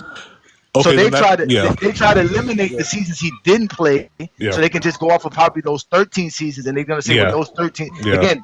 It's all dress up and window. Like I said, Muppet Babies. They opened up a door, entered the portal, fantasy land. Yeah, that's what he did. Because the reason I think that was because unfortunately the way it is on TikTok. If you're debating somebody, if you don't know one thing, then almost automatically by default you lose the debate. I'm not saying that's how it should be, but that's how it is usually on like Jordan lives. Well, if you don't know what you're talking about, then you lose the debate. Remember, or if you don't know what you're battling against. And Michael, I'm glad you said the Vorp. No, what's it called? Tried that with me. Remember? Vorp doesn't matter. Blind Vision said, hey Johnny, what was LeBron's mid-range shooting percentage in the 2007 finals? I don't know. Who knows these silly numbers? Bro. What kind of silly? Like, see, that's what you get. See, put RIP in the chat, guys. Put RIP in the chat. I'm cooking this guy. Put RIP in the chat. I'm cooking this guy. I don't want to hear that nonsense, bro. Also, all these dudes, I can fucking guarantee you, every last one of these dudes that y'all face in the Zesty Jeffrey circle has been exposed. We have them recorded. And this is why Glock is so upset now, because he got caught being recorded. He can't lie no more. There's a full 30-minute video that anyone could go listen to and hear him get exposed by the exposure. He can make his little 5-minute video all he wants to on TikTok. That is not going to absolve the 30-minute conversation we had, not mention the real conversation where I really went in on him about LeBron. But go ahead, Lamont, my bad. You know he really took what we said to heart, because in his little clip trying to respond to you, he never said, let me take a step back. He eliminated that from his vocabulary entirely. That's so funny. Let me take a step back. Wait, okay, Johnny, what else did he use on you besides Vorp? What else was that? Did he real quick? Did he use the per 48? Because it ain't no per 48. Yeah, that's no per 48 either. That's another one. No, trying to think. He just, here's the thing. He makes a lot of points really fast, so I didn't have time to just sit there and break shotgun. it down. Like, we just talked. We just said that. He does that a lot. So like, he speaks eloquently, yes, but like that's why he looks like he wins, because he'll say, "Well, brother, did you know in 1948 did this happen? And also, did you like?" I'm like, bro, I have to break each one down, so like I just can't compete with that. Unfortunately, did he ask you to take a couple step backs? Yeah, he didn't say that. Did he say when you take a step back and look? Did he say that? So when you take a step back and look, and then he 100%. Yeah, I heard that phrase probably like 11 times. Take a step back and look at his PR. Yeah, no. Listen, again, I keep telling y'all, George's career is not enough. So you got these guys, and again, mind you, all these guys are on TikTok doing this because of GOAT James Kingdom. Right. This is their safe haven. They can't bring this outside of any TikTok circle. They can't go on YouTube with this. They can't go on Instagram with this. Nobody knows these dudes outside of these TikTok circles, because this is their life. These dudes, that's why he was talking about, oh, I'm making money, 8 houses. Who you know have 8 houses stay on TikTok all day? Hey, that'd be like Grant Cardone just popping up here talking about the GOAT debate, whatever. Never forgot about nobody want to hear that, bro. Exactly, bro. Like at the end of the day, nobody cares about none of that. But to them, again, ladies and gentlemen, this is the personal aspect. That's why he brought up everything about that post about me was all about me. How I'm wild, I'm reckless, I'm immature. All of these things was about me. It wasn't about basketball. Then he had the nerve to say that I was 17 years older than him. That made me realize my dreads are older than him. I have dreadlocks since 1996, ladies and gentlemen. My dreads are older than this man since 96, 97. Damn, those dreads are about. Damn. Hey Johnny, do you have my dreadlocks? I have dreadlocks. I have dreadlocks. Yeah, I got dreadlocks like 5 feet long, ladies and gentlemen. To be honest with you, my dreadlocks Johnny, like 5 feet long. Those dreads Hey Johnny or are Lamont, do y'all have footage of y'all? Do y'all have footage of y'all cooking mess? Because I look, you got my feelings yesterday. I was kind of hurt. Yes, it's available. Yes, pull it up. Go to Lamar can pull up if he wants to, but it's on Ochi Clips channel. Right? Just go to Ochi Clips channel. Hold on. Your debate with Mez is on Ochi Clip channel? Yeah, you didn't know that's how did you get it, Lamar? Oh, Jalen? No, James. I thought he was talking about his debate. No, we have a Johnny's here. I got that queued up. No, I was talking to him on Vision. Vision something. I forgot his name. Yeah, Blind Vision. And what y'all talking about? It's always the GOAT debate. It was just the GOAT debate. Yeah. I said for me, I said I have Jordan as the GOAT for my criteria. I just think LeBron plays basketball better, and I was just trying to argue that. So I think Jordan plays basketball better. No, he doesn't. Oh, no, he doesn't. You're very wrong on that. Jordan definitely don't play basketball better. So for me, I told him, I said I have Jordan as the GOAT. Same reason why I have Tom Brady as the GOAT. I hold finals. I literally think LeBron plays basketball way better. I hold finals. Well, I mean, if you end up winning more, how don't you play basketball better? Like, oh shit! Because there's guys that win more that don't. Michael. So And he won with less too. No, it's as simple No, as. he didn't. He won with more. No, he didn't. Yes, It's as he had simple more as. help than Bill Russell. Lord, this gonna He had get more us. help than Bill Russell. Scoring helps. Please, bro. Please, Scoring is please, not help. please. Scoring is not the only help you get, brother. Save yourself. No, I'm saying think of it like this, Michael. I think a lot of people would agree that Dominique Wilkins is a better basketball player than James Worthy. But yes, but James Worthy won more. But like, yes. we're talking about. Do you get that? Do you get the right. logic? Do you get how to? Yeah, you but just said when because we you talk asked about people on. You remember you When asked we talk about people how on the did he win same more? caliber, though. No, James Worthy. Hold on, but James Worthy was in the first top 50 that dropped. James Worthy is in that caliber, so it's not like he was a Finals MVP. So we're not talking about somebody that's not in the caliber of No Dominique. 25 point per game score seasons though. So it doesn't matter. It doesn't matter because James Worthy, at the end of the day, he made the first top 50 list and Dominique didn't. He was looked at as a higher caliber player than Dominique for whatever. And for you, it was a lot of people went with the line of thought that he won more. But we all know that Dominique was the better player. How come he didn't win more? Well, it's because his team wasn't as good. When you don't win more, it's because of team. That's the only reason why you don't win more. It's very rare that a great player just some loses. people.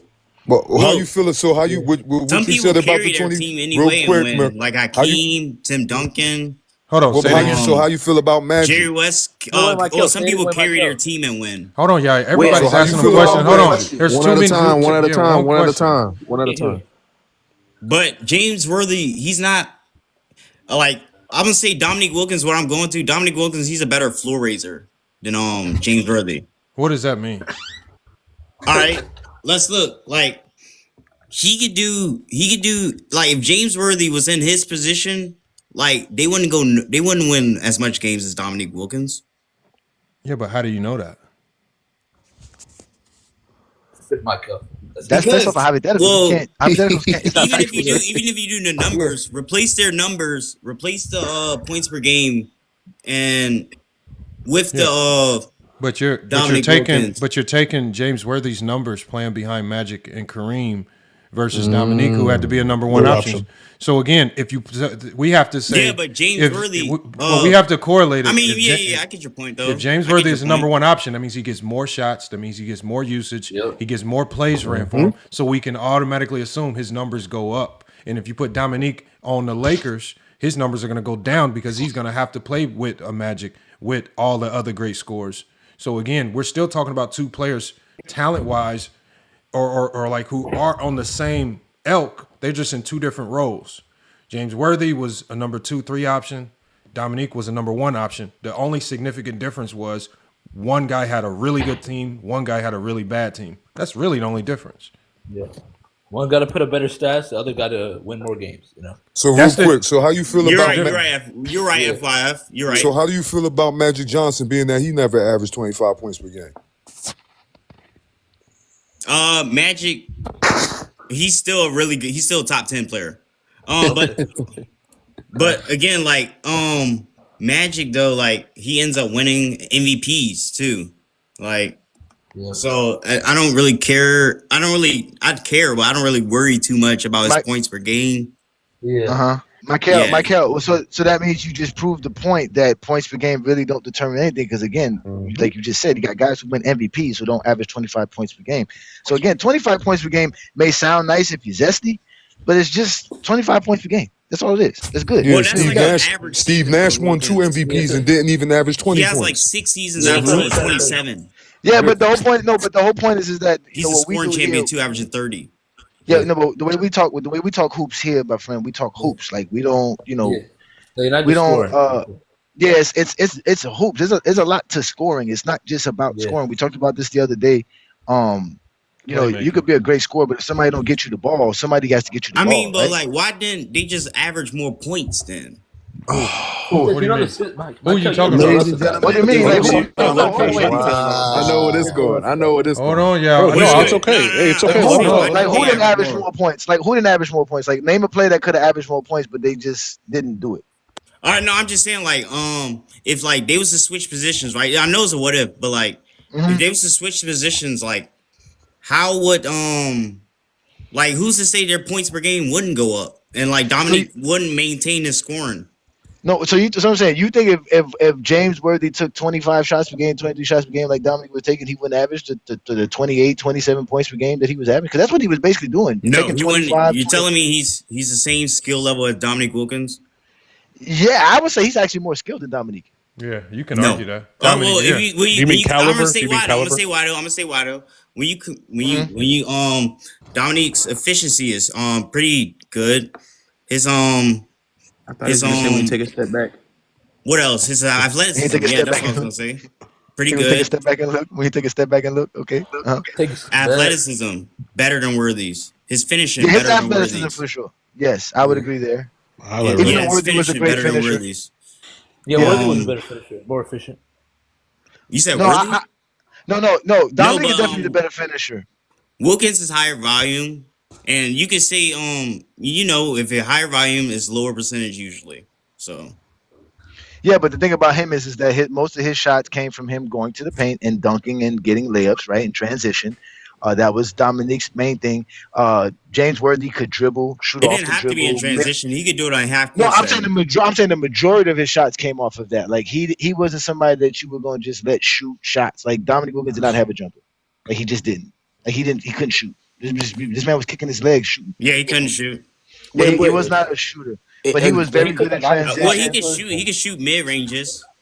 Nah, sir. crazy I guarantee we go pull a random game of him. We ain't gonna get that for. Yeah, 1988 Dominique Wilkins averaged 28 points per game against the Michael Jordan Chicago. He had a jumper though. He had a jumper. No one talks about that shit. That's how he got some of his points when he didn't finish. He took a lot of He didn't lead the league in free throws either. So but what I'm saying is that the best basketball players utilizes their tool for the scheme of the team.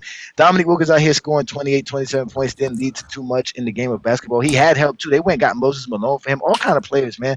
Again, these dudes were just highlights, man. In the NBA, he was another dunker. They were trying to promote dunking. And he was a high fly dunker, and he had a good stretch in the late 80s, in the mid 80s. Yeah, in the 80s. In the 80s, but it doesn't require you to do much. Two dribbles, and he's dunking. That's all it takes. 2 dribbles and he's dunking. That's what it is. 2 dribbles and he's dunking the basketball. He's not as skilled as James Worthy. James Worthy, I can say, put the ball on the floor better than him. Probably the better defender than him. The better playmaker than him. No, he's a better playmaker than Worthy. He's a better shooter than him. I mean, James Worthy. James Worthy was more skilled. No, hold on. It's not it. But we turned it into James Worthy. It's not James Worthy versus Dominique. It's just basically saying these are 2 extremely talented players. If you give James Worthy a number 1 option, he can potentially score or be just as productive as a Dominique. And Dominique, if you put him on a team that's pushing to win championships, that means he's going to have to play more of a role. He's not just going to be able to be the number 1 option when a Kareem is still there, when Magic's there, with all this other talent. He's going to have to defer, take a lesser role, do other things. It doesn't mean he's less than. It doesn't mean the other guy, as you said, Dominique's better, but he won less. James Worthy won more. But why would you say he defers though? You have to defer on a team that when you win championships. When you win on a team that's winning a championship. When you got 2 stars at the top, 3 stars at the top, you have to spread the wealth around. There's not going to be like, for example, when Golden State got KD, all of their numbers went down across the board. It doesn't mean Steph is worse of a player or KD's worse of a player. It just means you got to spread the wealth around a little bit more. Everybody has to take a role.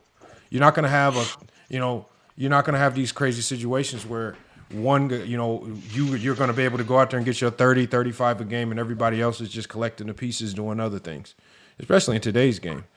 I mean, that's just part of basketball. 6 Pick came up here and talked about it. You have to take a role to win. And when you don't buy into a role, you have 2004 Kobe. You have one guy taking a whole bunch of shots trying to prove everybody wrong, and you lose. That's what happens when you don't buy into a role.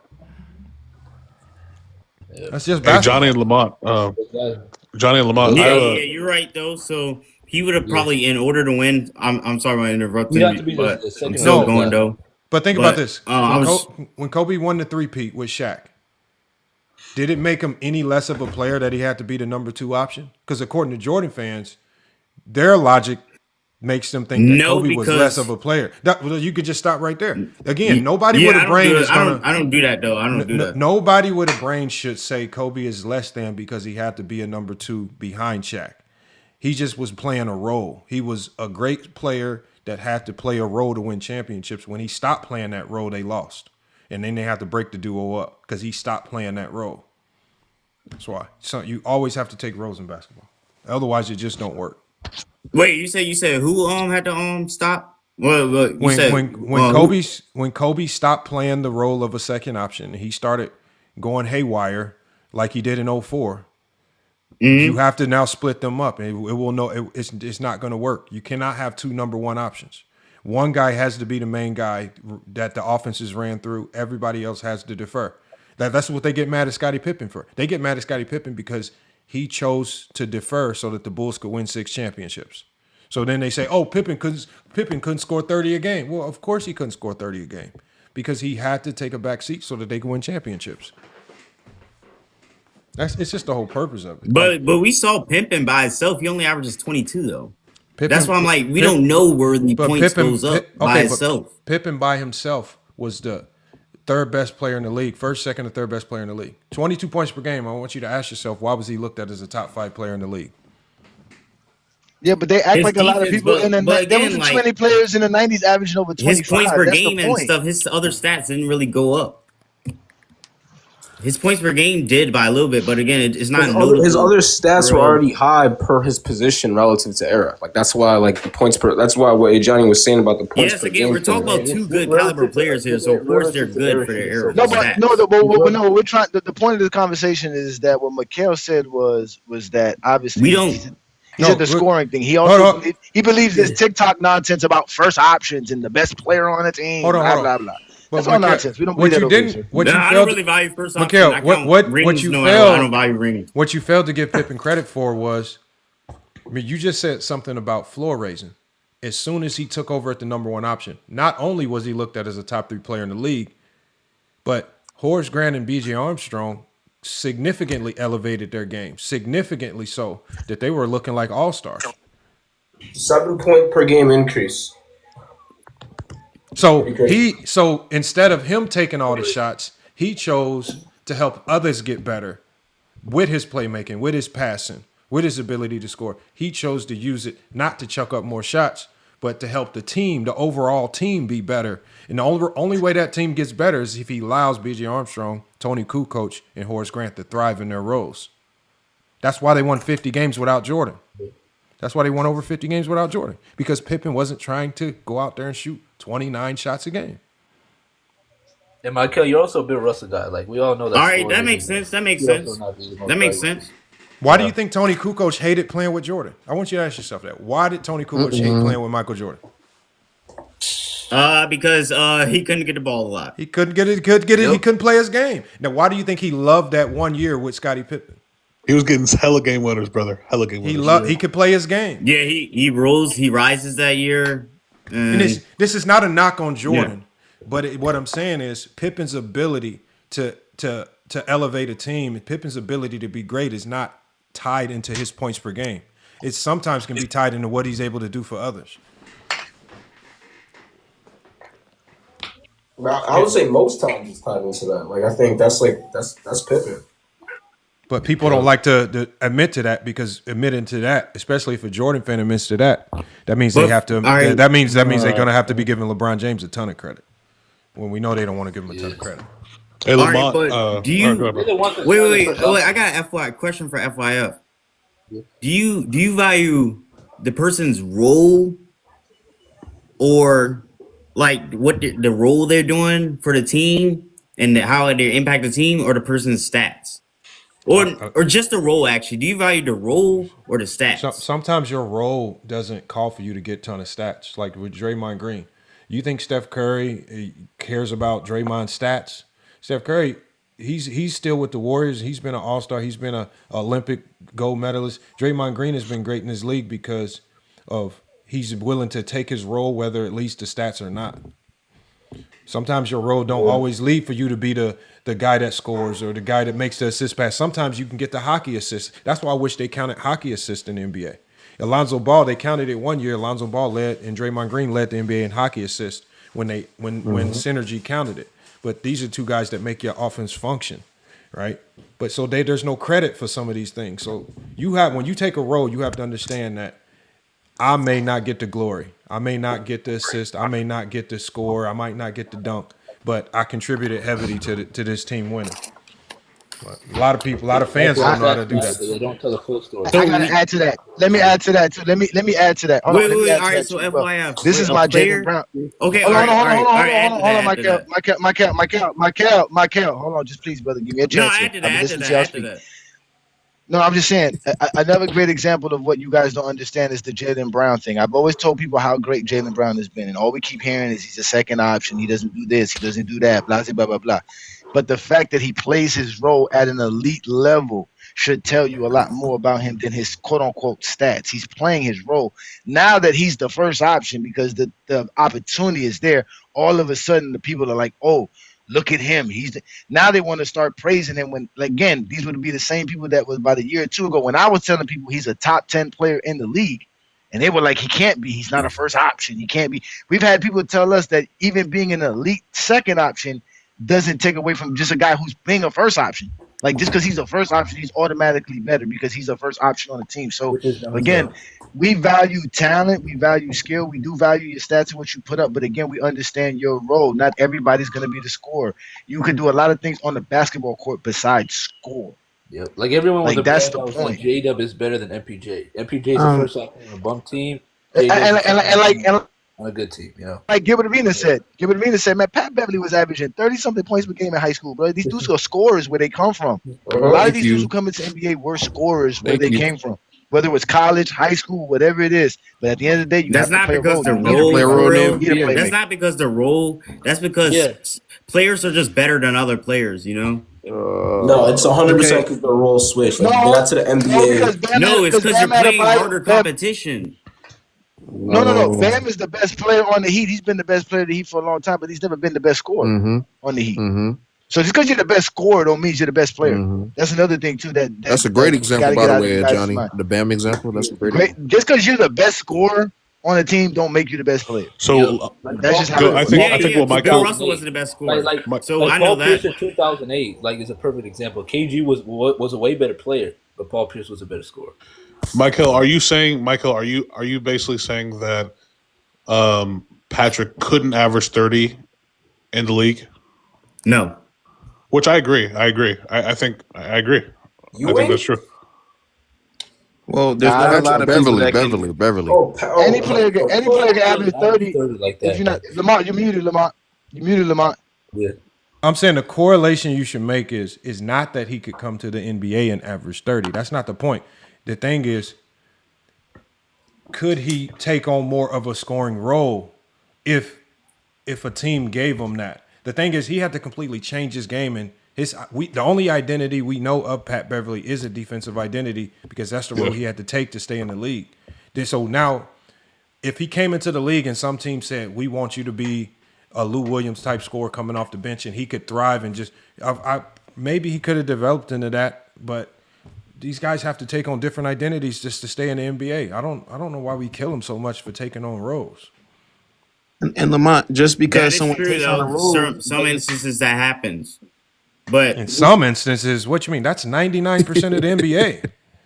Well, and just because someone takes on a role doesn't mean that they're skill level. Then no, I'm saying that playing different roles. I'm saying that if you can literally find, like a lot of people say that Bronny James is the worst player in the league. Yeah, I promise you, if Bronny James walked into a gym near you, you would think he was Michael Jordan. You would think he was Jordan. He would. But if Bronny James played an average NBA player, they'll wipe him. Okay, my point is this. Any NBA player taking over 20 shots per game can average 30 points per game. That's just it, bro. You ain't gonna have there's not no player that's at the end of the bench. You're gonna say, well, you're gonna give him 20 shots, he's gonna shoot 30%. No, bro. He's going to make those shots. These players can score in the NBA, bro. It's not about them not scoring. And they're going to score. If you give Bam Adebayo 20 shots, Bam Adebayo's averaging 30 points. No, he just doesn't take 20 shots. He's not that good of a finisher. He's Wow. not that good of a shooter. Oh my goodness. Oh my goodness. What did he say? What he say about that? Yo, Michael, I rock with you, Oh man, King Shine, man. Johnny, go get the film. Go get the film made, Johnny. Go get the film made, Johnny. I go by numbers. Damn, is not a good finisher. Hey y'all, can we talk one at a It's not really good. One at a time. Not really good. One at a Not time. a really good to great. Not a really good to great finisher. He's not like a top in the league finisher. I just want to say this too, just So because. what are you saying? Like he's scoring champion or something with 29 shots a game? You know I rock with you, Bam out of bio? This is not good. All right. If Bam takes 20 shots a game, sure, he's going to easily average close to 30 points per game. Easily. If he takes over 20, yes, he's definitely doing it. Again, the same thing that people were telling me with Jaylen Brown. Jaylen Brown can't score 30 points per game. I told everybody the same thing. If he didn't have Jason Tatum and he was able to get his 20 to 22 shots per game, he will average 30 easily. And what is he doing? Exactly what I said he would do. Because again, these NBA players can score. The difference is how Jason Tatum getting 30 shots? Yes. Patrick Beverly getting 30 shots? Bronny James. Okay, Bronny but James. this is the point also that people are trying to make. He'll go Just 7 because for someone 30. plays a role- Hold on, Michael. Just He'll go because someone 7 plays a role for 30. doesn't mean that they're any less of a skilled player. He already said Lamar. He said he's going to go 7 of 30. Lamar, he said he'll go 7. He said 7:30 in Michael. Yeah, this is a casual take for West sure. Yeah, bro. this is bad. Listen, It's a if he's casual going to go take. 7 of 30, he's going to go 3 of 10. I think He's going to go 2 of 7. Like, he doesn't do that. Around 20 shots a game. Like right now. Now I think he's overstaying his welcome. Yeah, this is a casual statement. No, listen. That's like, because it doesn't Lonzo Ball shoot like 42%? Yeah, something like that. Lonzo or Like, Melo? bro, like, no, I'm sorry. Yeah, I'm sorry, Melo. Yeah, Melo Ball shoots like 44%. Melo, Like sorry, 41 or 40. Yeah, He just 40. chucks them. Okay, come As on. a matter man. of fact, Cam That's like Allen Thomas. Iverson. Basically, Patrick Beverly and Patrick Beverly got the Allen Iverson treatment. He was doing what Allen Iverson doing. Like, look, Allen Scoring Iverson had all 29 points shots on a game. 40% shooting. Allen Iverson was shooting 38% from the field. Well, Allen Iverson. Man, Iverson was taking 20-some shots per game, man. Shot chucking, man. Scoring all kind of points because he was shooting a bunch of shots. Go, James. You think if Bronny He took a had bunch of shots. He Don't make shot you a better 30-some basketball shots a player. Go, James. right? You think if Bronny had 20 shots a game, he would average 30? Y'all missing Yes. the point, but y'all Wait, still missing but why the you point. think even people the that point, take man. more Hold shots on, than hold on one people second, and- Mikhail. Hold on one second. Y'all keep missing the point. It's again, I'm not saying if you give any player 30 shots, they're all going to average different things. The one thing we can guarantee is that he averages way more points per game. You said he'll go 7 for 30. That's still close to a 20 point per game score with free throws, right? So again, if you up his volume, he's going to be a 20 point per game scorer, right? It's just a volume that's increasing. His volume is increasing. Bronny James is going to be Bronny James. So if you take a high efficiency guy like Jaylen Brown, you up his volume. Yeah, Don't that's be math, surprised. math, Don't point be score. surprised that he turns into a 30 point per game scorer, right? If you give anybody more volume, they're going to be a better player. They're going to gonna go score off. more. So that's all you're doing. You're giving great scores more volume. Jaylen Brown, Lamont. he's right. They were killing Jaylen Brown. They were killing him because he was taking a backseat role to win championships. All of a sudden now it takes Tatum tearing his Achilles just for people to really get it through their heads that he can actually hoop. That's how dumb these fans are. Lamont, Yeah. when they did the Rico Hines pickup runs like they do every summer with the NBA players, last year or 2 years ago, Draymond told the NBA players, he's like, hey, man, everybody in That's a here good can point, by the score. way. Hold on. Everybody in the gym can score. Everybody in the gym can score, but when you get in the league, bro, you got to play a role. Everybody Yeah. on the team can score. Like Ben Simmons could shoot in an open gym. He just can't. Like he has to take a role when he's in the league, even though he can't shoot. regardless. Like analytics say, any player that can average around 45% from the field, if that player takes around 20 shots, they're averaging 27 to 30 points per game with free throws. So like the idea that certain guys couldn't average 30, I think we're thinking about it too hard. They absolutely could if they had the volume and if they were efficient, around 45%, which isn't great, by the way. 45% isn't great, but it's good. So That's All why right, the that's scoring true. is Higher different. volume, better. Yeah. Yeah, We have scoring people. don't really matter. And not to mention, like Lamont said, when you play your role, you practice on that. You work Wait, on that. how right? do we know That's if the because pace that's will your be role. fast still? How do we know if the pace will Hold be on, still fast? y'all though? gotta let Johnny finish his thoughts. Hold on. out, First man. off, All right, yeah, I thought he was done. first off, the pace have always been fast. Besides the bum '90s, okay, let's just Yeah, get that out the way and going into the 2000s. So basketball's always had a fast pace. But my point is that they done lost my train of thought. Damn, what was I just saying? I was just saying I was gonna say something about Damn, we was just talking about scoring. About Patrick Beverly. No, Patrick Beverly. Okay, yeah. He had to play his role. So he worked on his defense. He worked on that. A perfect example of that is Tyrese Maxey, right? For the last 3 years, Tyrese Maxey has gone into the offseason with a question mark. He didn't really know his true role. What he's going to be. 1 year is Harden's on the team, so he's really just going to come off the bench, right? Then the next year is like, oh, we're going to help MB, so now you got to be a playmaker. Then the next year is like, oh, well, it might be Paul George taking over here doing this. You don't need that much scoring. Then now it's all of a sudden, oh, well, we don't have Embiid. Paul George is not really doing. So now you're this lead guy, and he's out here balling as the lead guy, averaging 30 points per game, right? But he could have did that 3 years ago, but that wasn't his role. He didn't have to work on that. This year he knew, like, okay, I'm going to be the scorer, so I'm going to work on my game. Shout out to Maxey. Shout out to Maxey. Play his game enough during the offseason to be ready. So you think he could have averaged 33 years ago? I think he could have averaged 32 seasons. Wait, so he didn't get 32 seasons. Hold on. Let me, Mikhail, when Brunson was the sixth man on the Dallas Mavericks, did you think he could average 30 a game? No. Why? Because he didn't have the volume. What is he averaging now? Damn near 30. 27, 28. 28. No, what's the only thing that changed? Exactly. What's the only thing that changed? You think his skill changed? You think he got drastically? You think his skills got drastically that elite? Yeah. Just because he went to New York? I think his mentality got better. His mentality got better. Oh my god! That's like one summer to be a 25 points per game scorer. You saying? Oh my God, come on. Come on, Mike. He wasn't watching Jalen Brunson in Dallas. Yeah, he wasn't one. He was his brain senior year of high school, man? Ain't gonna lie. So his brain made him better. Okay. His brain was running suicides in off season or something. What was going on? How did his brain get better? No, bro. No, his mentality helps him run the suicides though. Oh my god. Right? His mentality. No, that's how you train. No, look, his drive. His drive. Y'all got to excuse him, young man. Y'all got to excuse him. You got to remember. So you telling me he didn't get more drive? No. More aggression. Huh? Oh. Run no, he got more opportunity. He got more opportunity. He got more opportunity. He got more opportunity. This sound like this sound like the Mamba mentality. More aggressive score, and his confidence was there. Sounds like Mamba mentality. Mamba mentality. Hold on, Johnny. It's the Mamba mentality talk. It's more factors into it. Why they're a better scorer. Okay, so Mikhail, hold on. Definitely opportunity though. When Cam just got cut, Cam Thomas just got cut. When there was no MPJ, when there was nobody around, everybody was hurt. He was by himself. He had that stretch of dropping 40 points per game. The only thing that changed there was his opportunity. But then when the team got tired of him shot chucking, remember. When they started to get a few more pieces, they didn't really want to build around him, so they was giving that opportunity to others. His mentality didn't change. He didn't want to buy into the role that they gave him, so he's out there chucking. He's looking out of pocket. He's looking out of place. Now he found himself on the bench because the coaching staff dictates your role. When you don't buy into that role, you find a seat on the bench. That's what Cam Thomas. This is why he got waived today. This is arguably one of the best scorers in the league, waived. Because he didn't want to buy into a role. Because he couldn't shake.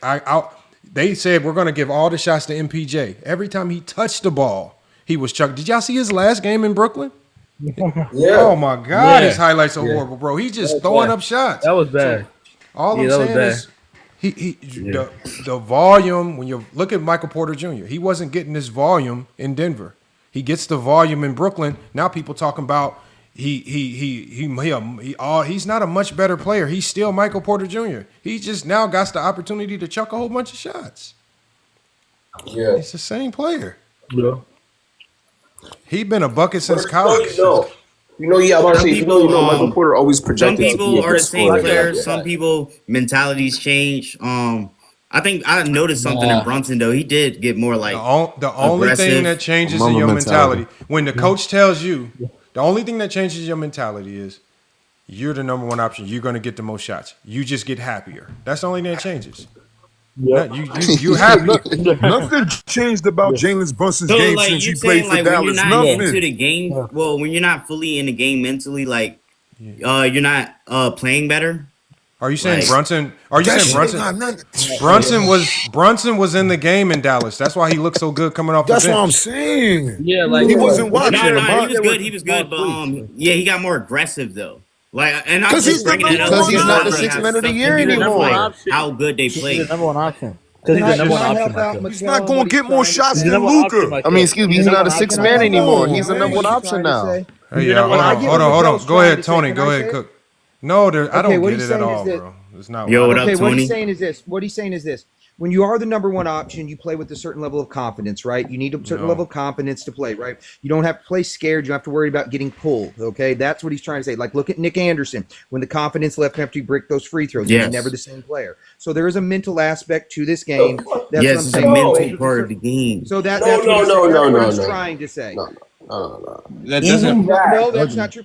Hey, wait, Even that Lamont, doesn't make sense when you're talking about a guy like Brunson. Because Brunson played with Luka not there, and he played well, very similar to how he's playing right now with the same kind of Dream, please let Tony finish out, and then I'm gonna come right to you. Yeah. Go ahead. That's Tony. it. That's all I'm saying. I'm just saying he's playing with more confidence. That's what he's trying to say. And there's that certain level of confidence when you don't have to worry about getting pulled. When you are the offensive system and the offense runs through you, you're going to get the most shots. You're going to handle the ball most. You can you're not afraid to make as many turnovers, things like that. That's what he meant by that's what he's trying to say with confidence. Now, whether you want to value that or say he's not or whatever, but that's what he's truly trying to say. There's that level of confidence being the number one option on a team.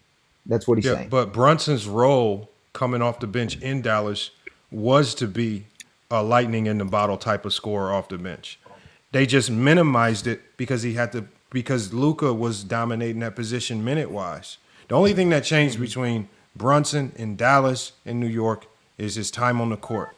He had the same mentality. This is why Dallas wanted to keep him so bad. They even tried to sign him. Again, they just didn't want to. They didn't want to pay the money that he wanted because the money that he was asking for is first option money. And they weren't going to pay first option money to a 6-man because playing behind Luka, you have to be a 6-man. So again, he left because the teams were willing to offer him first option money to take on that role elsewhere. That's it. He had the confidence already. We're not talking about guys who don't have the confidence. We're talking about guys who show it in glimpses, like Maxey. We saw it in glimpses. Just like Jaylen Brown, we saw it in glimpses. And when wait. All right. So I got one more thing about this. How do people win most improved player with like relatively the same roster and stuff? Like, give me an example. How are they getting better? T-Mac, T-Mac won most improved player because his opportunity went up. Wait, no, he changed that year. His opportunity went up. Victor Oladipo. Wait. Nah, he changed that year. When T-Mac's opportunity went up, say for 2017. Bro, you can't, bro. You think about it. You can't win most improved. How can you be most improved without more volume? Like you can't improve if you don't have more time on the court. So at the end of the day, guys that are most improved, right? It's not like 1 year I'm averaging 30 minutes a game and I'm scoring 9 points, but then the next year I'm averaging 30 points per game, and then all of a sudden I'm averaging 29. Like the only thing that changes, that usually tweaks that, is your volume, your role. Your role changes. You have an increased role, you take advantage of it. But what about look at Keontae George right now. Look at Keontae George. Look at Tracy McGrady's first year in Orlando. Yeah. Most improved player. We don't have to. Jermaine O'Neal's we don't have to shotgun a bunch of names. We don't have to shotgun a bunch of names. The point is, once you're in the NBA, we're dealing with all elite, the most elite players ever. For the majority of these guys, if you give them elite volume, increased volume, you're going to see significant increases in their production. A lot of these 400 best players ever. 400 best players in the world. Like Brunson, he's average efficiency, scoring 16 a game, right? His volume goes up. He's getting more free throws and stuff. That's not that's aggressiveness and stuff. That comes from being on the court more. Yeah, opportunity. His opportunity is his role. That's his role. His role is to be aggressive. His role is to do those things. Yeah, I'm saying that's what it is. A lot of these. I get it. The real difference between being aggressive is how you get the points. His role is to be a good player. and being point guard. The difference between the players we like and just being aggressive is how you get your points, isn't it? Listen. Can Are you listening? Is my mic on? Can y'all listen to me? Are you Is my listening? mic working? Yeah. Is my mic working? Yes. Okay. The difference between the difference the players we like and just the players we talk about because they're great players in the NBA or just because they're in the NBA, that's why I say they're great players, is that the players we like are consistent. They don't just do it for 10-game stretches like Lamont was saying where you get Cam Thomas, he's good for half a season and the season. Like these dudes can do that for small stretches, but the elites and the greats of the greats do it for long stretches of time. It's hard to do it for 5 years, for 10 years, for 15 years. You might get a Jeremy Lin run. You might get an Isaiah Thomas where was it 2018? Isaiah Thomas went off for like 28 points. 17. Right? Yeah. You know what I'm saying? You get those moments, but the players that we like all have the consistency. They do it for years, long term. It's not just spurts. Yeah. They do it for a very, very long time. And that's what really makes you elite. It's your consistency. Yeah. All these dudes have the talent, like Lamont said. I mean, we would forget with not Cam Thomas. Look at Cam Reddish, Michael Beasley. Man, there's a lot of players, bro, that have talent, but you got to be able to apply that to a team. Like Lamont said, you can't apply it to a team. It don't matter. Hey, Johnny, Patty Mills 8 times a year at his peak played just like Steph Curry. It was the other 72 games that he couldn't reach that level. Yep, that's the consistency. That's where the consistency comes from.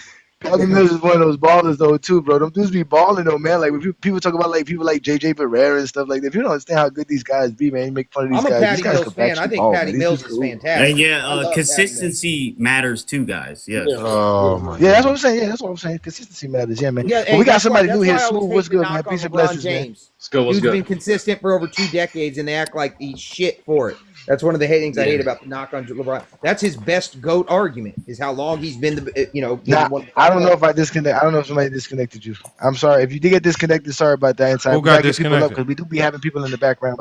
Inside the arc. Yeah. Oh, Arc. I saw you on coffee. I thought he was on. I thought he was out because I saw him on coffee break. So I brought somebody up. I'll bring you back up inside. We gotta rotate people. Y'all gotta understand, man. We gotta rotate people, man. Sometimes, man. You know, we want to hear new voices. We want to hear from new folks. But hey, I wanted to ask. I know we don't do this all the time, too. We don't go live every time. So, but go ahead, Tony. Oh, I just said I heard somebody talking about the GOAT, Bill Russell and stuff, and then people were telling me I had to come check it out. What I miss on the GOAT, Bill Russell. Hold on, I wanted to. Michael has a Bill Russell on the GOAT. Yeah. No, I'm talking about on chill, Bill Russell on the GOAT. Frying people or something. No, you guys were playing Chilltown frying people about Bill Russell or whatever. Chilltown went in on old grilled cheese about Bill Russell. Yeah, he ain't even finished playing it.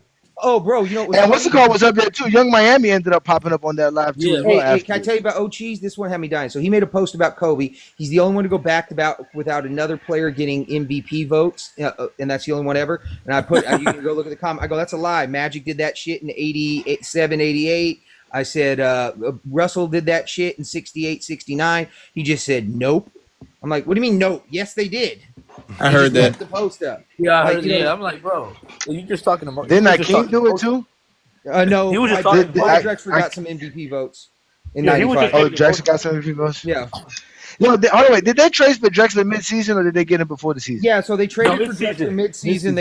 Check us out. Here's the funny thing. So they trade for Drexler mid-season. They were the 4th seed when they trade for him. They drop to the 6th seed. They get worse with Drexler in the regular season, and then they take off in the playoffs and all that.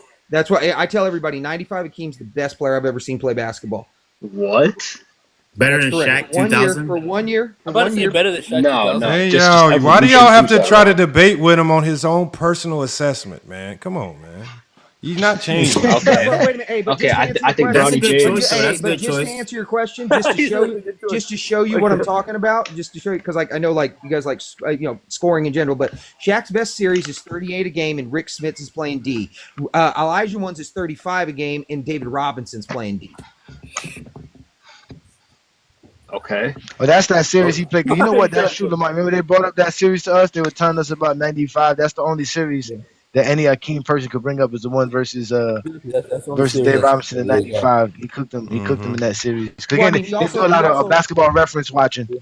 Box Yeah, score watches. he also holds Patrick Ewing in '94 to 36% shooting. Patrick Ewing just couldn't get off at all on him. Yeah, shout out to Patrick Ewing got shout out to Patrick annihilated Ewing that for series.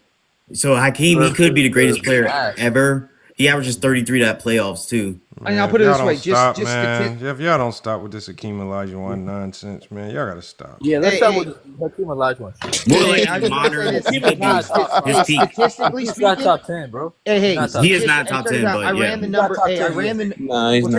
I ran the numbers and check this out. In 1995, since Hakeem Olajuwon, I'll just say Hakeem in that regard, but the Houston Rockets, they're the only team ever to beat 4 rounds on the road. They're the only team ever to beat an MVP player still playing at an All-NBA level. They're the only team ever to beat 4 55-win teams in a single run, and they're the only team ever to beat the top 4 teams with the record in the league that year. So they beat the first best team, the second, the third, and the fourth. Since not even one of those things has happened, for all 4 of those to happen in a single postseason run is 1 in 645,000 is the odds.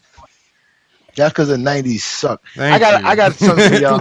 Simple as that. Simple as that. That's it. Let me the '90s suck.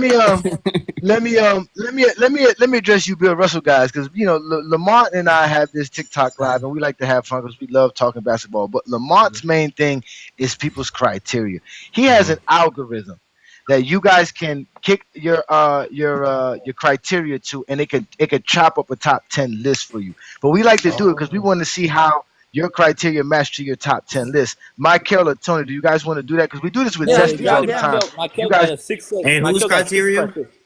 You're Michael. Yeah, whatever criteria you use to make your top 10 list, you're gonna feed that to the algorithm. God, lead King Solomon Shy. Lord have mercy. King Solomon. You know what, King Solomon Shy? Your new name is Flavor Flav. That's your new name. You're Flavor Flav. My Flavor Flav. You're the ultimate hype. It's either your Flavor Flav or Old Dirty Bastard. It's one of the two. You gotta get one of the two.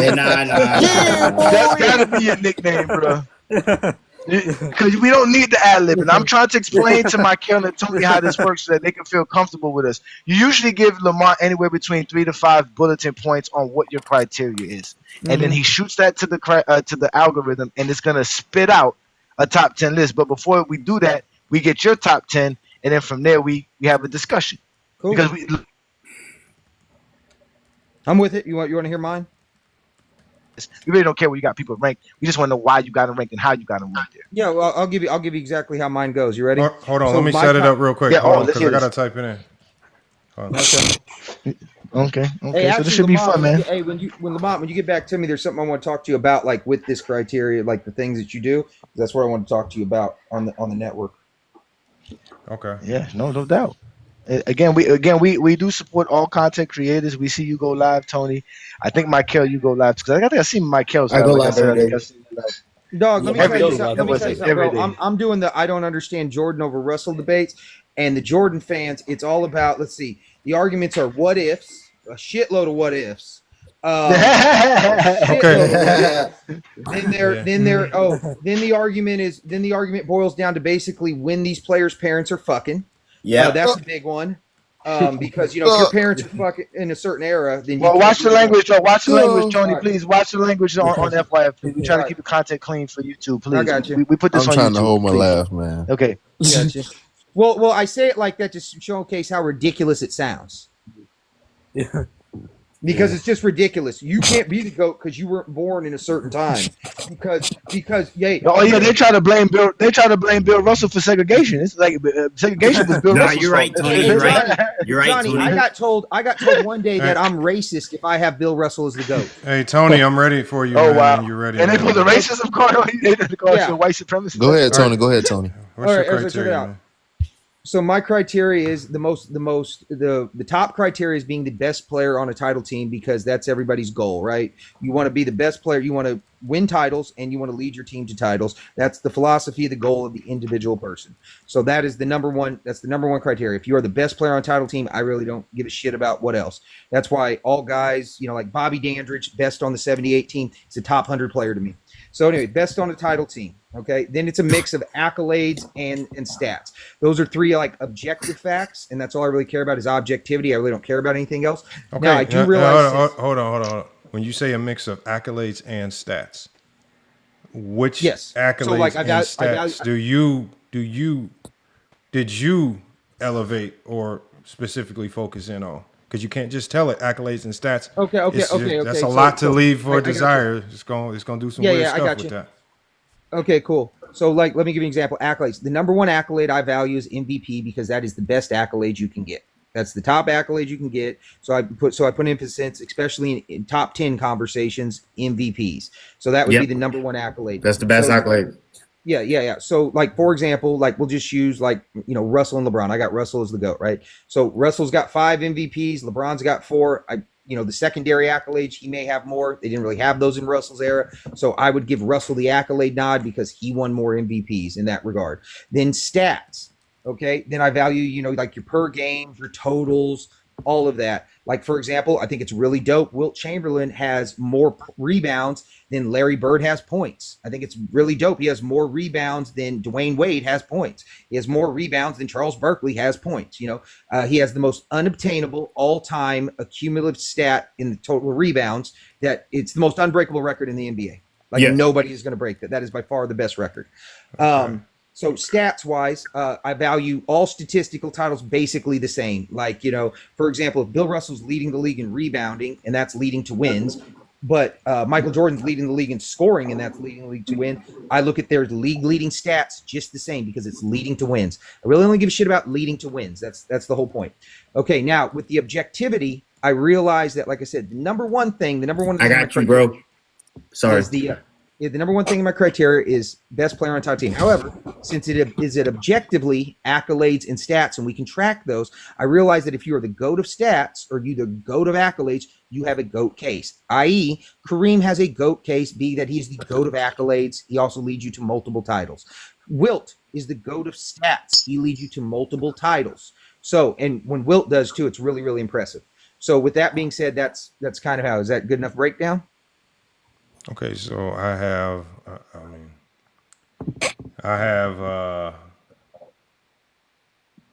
obviously you have to be the top player, the best player on a title team, and lead the team to titles. Mix of accolades and stats. MVP is the best accolade. Emphasis there. Secondary accolades don't typically usurp primary accolades. Unobtainable stats are king. All statistical titles valued the same. League leading stats valued the same as well. Is there anything else you want to layer with that I might have missed? I'm trying to summarize it. No. Yeah, I think that's pretty much it. All right, let's go. LeBron's your GOAT, but let's watch this happen. Oh, first of all, what's your top 10 now? Again, you said Bill Russell. So my top 10 would be Russell, Jordan, LeBron, Wilt, Kareem, Duncan, Magic, Shaq, Bird, Hakeem. Did you write that down? I was trying to type it, but I couldn't get it. Yeah, I didn't write it down. It's Duncan. Yeah, I know it's okay. Duncan, Magic, Shaq, Bird, Hakeem to end it. I got it. Wait, what was the first 5? What the first 3 through 6? Bill, Jordan, LeBron, Wilt, Kareem, Duncan. Wilt was before Kareem. All right. Shaq was all right. Yeah, you're right. All right. And then wait a minute. And then if you look at it, this is the way it tapers down. Russell's the best on 9 teams. Jordan's the best on 6 teams. LeBron's the best on 4. Then it's Wilt's the GOAT of stats, and stats are a little more objective than accolades. Kareem is the GOAT of accolades because they're the both best on 2 titles. Then it goes right back to Duncan being the best on 4. Yeah. Let me read this to you. So, here, let me just share my screen. Well, sometimes you'll have a hard time reading it. Y'all want me to share the screen? Y'all want to see it or no? No, we don't need to see it, man.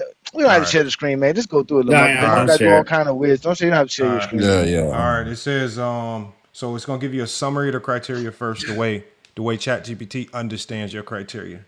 So the way it broke down your criteria was the number one filter. That's what it said. Were they the best player on the championship team, and did they lead title runs? Accolades plus stat mix. And Shy Solomon, you got background noise, man. I don't know what you got going on, man. Accolades plus stat mix. MVP is the premier accolade. Big separator. Secondary accolades matter, but don't necessarily override MVP level dominance. Stats rule, unobtainable production is king. Stuff that breaks the sport. All statistical titles are valued the same. Scoring title equals assist title equals rebound title, and league leading stats are all valued the same. At number 10, and this is for a number 10 spot, I haven't seen this player's name at all. Well, I'm kind of glad he's in there. Is you got Moses Malone. I got him 14th. Okay, so it gives you Moses Malone at number 10. And if there's any player where you want me to read the breakdown as to why they fall, where they fall, just let me know. At number 9, you got Shaquille O'Neal. He's 8th. I got him 8th. All right. At number 8, you have Larry Bird. I got him 9th. Okay. 7, Magic Johnson. I have him 7th. Okay. 6, Tim Duncan. That's not me. I have him 6th. You have, oh, damn, okay, it's aligning. At number 5, Kobe. I have him 11th. Okay, a little high. Number 4. It's kind of nasty. I don't know how it happened. I'll read it to you, though. Michael Jordan. Cool, I have him 2nd. So let me read it, because a lot of people always want to know why Jordan falls where he falls. I don't. I'll be honest with you. The top 5 can be in any order. I'm not rigid. Okay. No, it's just I just like sometimes seeing where players fall. It says where he fits. It says this archetype. This is the archetype of the best player on a title team. It says title team proof championship runs, where he's the unquestionable engine. When you apply your lead title runs rule, he checks this box. MVP emphasis, 5 MVPs. That's massive, unobtainable angle. Scoring titles plus elite two-way impact, a rare blend of volume scoring and defensive dominance. And guys, if you guys got background noise, please mute your mic. Somebody's in a car or something. I don't know what you got going on. Is that inside? I got you. I'm going to mute. All right. It says why he's not top 3. So it even says why he's not top 3. It's just the top 3 combined MVP weight plus broader statistical leadership plus longevity of title level impact in a way that's harder to match under your specific stat framing. So at number 3, it gives you Kareem Abdul-Jabbar. Got him 5th. At number 2, it gives you Bill Russell. I got him 1. And then number 1, it gives you LeBron James. Got him 3rd. So. And it says why he fits best. It says why he fits the criteria best overall. It says he copies every pillar. Titles as lead, MVP weight, and unobtainable all-around production. Title team proof. Oh, let me just finish. Title team proof. Multiple champions with LeBron as the clear best player and system driver. MVP emphasis, 4-time MVP, elite and fully in the top tier separator zone. Unobtainable angle, the combination of scoring plus playmaking plus rebounding at his size, sustained across an unusually long prime, is the kind of production profile that is hard to replicate historically. He also stacks league-leading years and statistical dominance without being one-dimensional. Why he lands here in this specific system: he satisfies the best player on title team requirement while also winning the breadth plus longevity of elite statistical control portion of your scoring rules. So they say with this criteria, Bill Russell's up there, but they say LeBron does it a little bit better. Well, can I ask once again, if my number 1 criteria is being the best player on a title team, LeBron doesn't do that, and then heavy MVPs, once again, LeBron's not up there. Yeah. And if you want to say the stats are better, we can argue that back and forth. You know, he can So even have that. What question do you want me to ask it? Just summarize. GPT. Yes. Okay, I'll summarize it really quick. Okay. If the number 1 thing I value is being the best player on a title team, how does LeBron do that better than Russell? If I value MVPs, hold on. I gotta type it, man. I'm not a secretary. No, okay. If the number 1 thing I value is being the best player on a title team. Okay, what'd you say after that? How is LeBron over? Yeah. How is How LeBron is over Russell? LeBron over Russell. Okay, let's see what it says. Mm-hmm. Okay, it says that's fair pushback, and it says, and the answer comes down to how best player is defined inside of your framework, not whether Russell led titles. He absolutely did. It says first, let's be clear. It says if the only criterion were who led the most championships as the most important player or best player, Russell would be untouchable. He was the defensive engine of a dynasty. The Celtics championship probability collapsed without him. He won 5 MVPs during his era, voted by the players. He anchored a system that dominated for a decade. It says, so this is not a knock on Russell's greatness. It says where the distinction happens, best player versus most valuable to a title system. It says your number one rule is best player on a title team, not the most irreplaceable role on a title team. That subtle wording matters. It says what best player means in your criteria based on how you frame the list.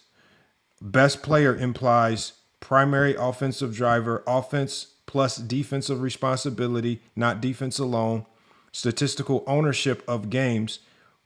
When you said unobtainable production, and then it says burden of creation, scoring, playmaking, late game control. That's where LeBron James separates. It says Bill Russell's role on title teams is elite, but is specialized, similar to what Mikhail said.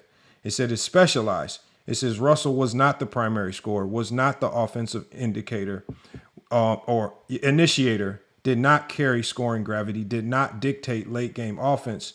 His Celtics won because they had multiple Hall of Fame scorers. Russell's era, Russell erased mistakes defensively. That it says the offense was distributed, not centralized. He was the defensive keystone, not the full game controller. It says LeBron's role on title teams is full ownership.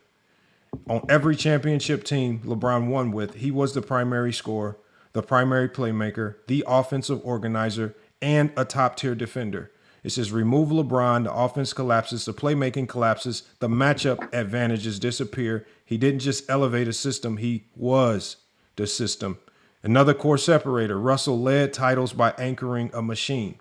LeBron led titles by being the machine. Both are title leadership, but the best player in your framework favors total game control, not single-sided dominance. Can I give it more pushback because I disagree? It's changing what I mean. I told y'all to be very specific with what you mean. Okay. So here we go. If you can just give it this pushback. It gives you. Hold on. Let me. And I didn't read this part. It says right here. It's giving you a recommendation. It says if you tweaked one thing, Russell could be number one. It says if your top criterion were reworded to most indispensable player to a championship success, regardless of offensive role, then Russell would have a strong case for number one. It says, but with best player on a title team, meaning total responsibility, LeBron edges him. Yeah, well, it's still totally responsibility. And once again, I'd like to say this on it. It goes like this. No. It goes like this. If they have the worst ranked offense and the best ranked defense, they're winning because of their defense, not because of their offense. Okay, so what's the question you want me to ask it? What's the question? Okay, you got to so once again, it into a question. Okay, so how is it that they're winning with the worst ranked offense, but the best ranked defense? And then they had the best ranked offense, sir. The NBA didn't go by defensive rating. Defensive rating didn't exist in 1962, sir. Yeah, I know, but after they broke it down, it's still the worst ranked offense. No, it's not. They scored the most points per game during all their championship runs. They were top in the league for that.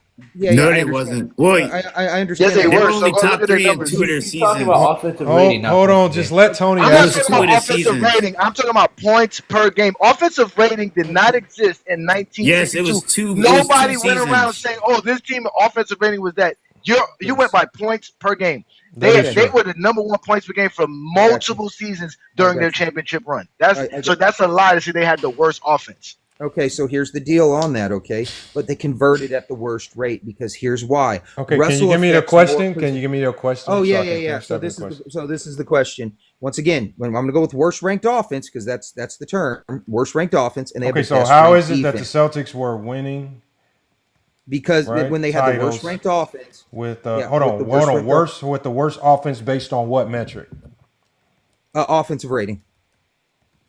Based Worst offensive on rating. offensive rating. Okay.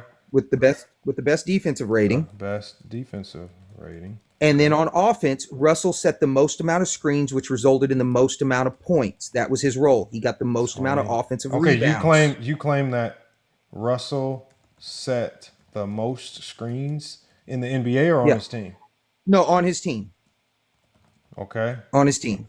He also led him in assists multiple times in the finals. He led them in scoring multiple times in the finals. You said he led maybe in the NBA too. And yeah, he got in the. So are you just relegating it to the finals? Because that's going to get tricky. No, I'm just using that as an example. Yeah. Okay, led him assists in the finals, and what else? Points as well.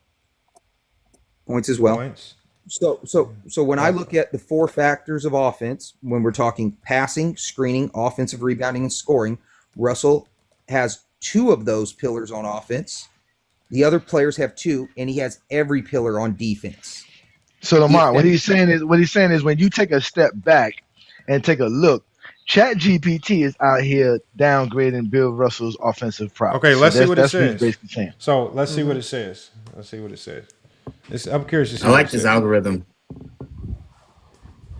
It says, what you're describing is how the Celtics could win titles with mediocre or even poor raw offense while still having Bill Russell be a centralized offensive pillar within the way offense worked in that era. It says, first, the premise is true. Boston Celtics regularly ranked near the bottom of the league in offensive rating, number one or close to number one in defensive rating. They won championships anyway.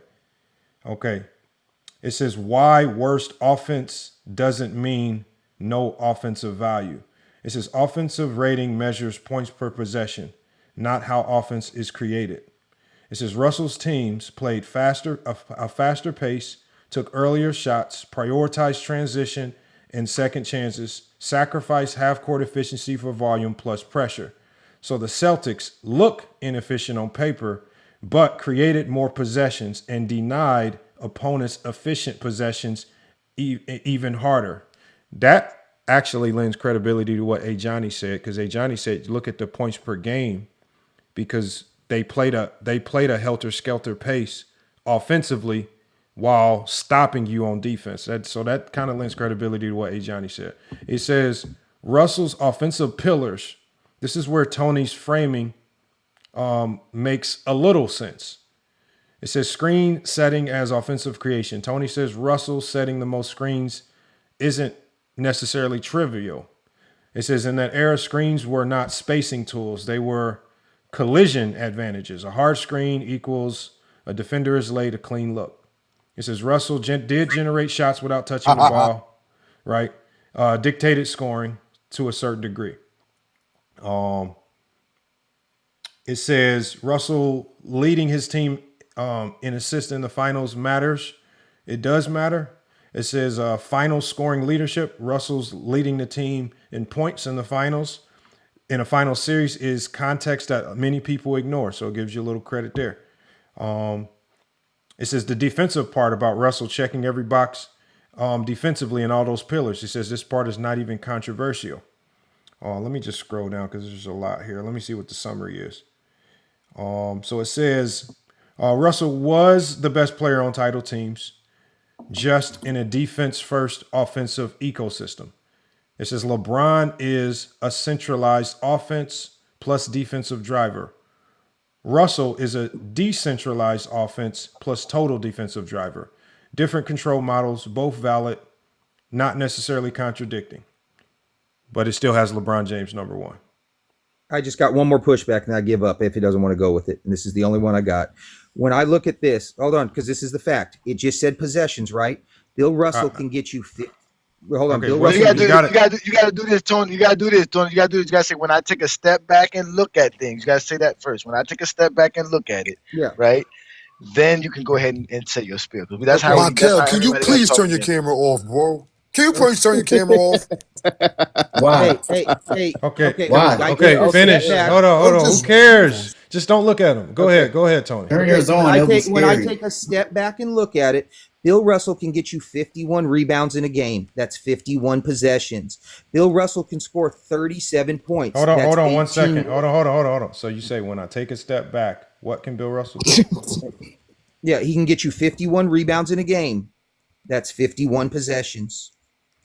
51. Bill Russell can block 20. Yeah. Bill Russell can block 25 shots. That's 25 possessions. Not always Bill possessions. Russell, They don't mean they get the possession on every block. no, it doesn't. But a lot of it was tip, and it affects that possession regardless. You know what I mean? Okay, He doesn't block them out of bounds. Blocks. Yeah, that's 25 more. You don't have to keep saying possessions. You can just shorten it at the end and say at the end. He also has a game where he has 15 steals. That's 15 possessions. He also has a game where he has 37 points. That's 18 possessions. Not to mention his assists high is like 15 assists as well. That's 15 possessions. So if we're talking possessions, Bill Russell has, theoretically, he can max out at about 120 possessions of positive possessions. And we haven't even factored in the screening. LeBron cannot affect as many possessions as that. Nobody can like Bill Russell. That's why he wins the most, because he affects more possessions in a positive manner than any player in NBA history. That is why he's the GOAT. Okay, let's see what it said. Okay. Oh, man. All right. It says, here's how to deconstruct Tony's 100 plus positive possessions. It says 100 plus positive possession, Bill Russell math, without necessarily disrespecting Bill Russell, and why that argument still doesn't automatically beat LeBron under the best player on a title team or best overall player logic.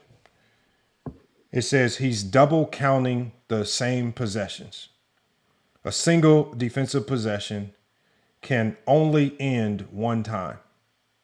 If Russell contests a shot, which leads to a hypothetical block, and his team secures the rebound, and then outlets to start a break, that's still one possession swung, not 2 or 3.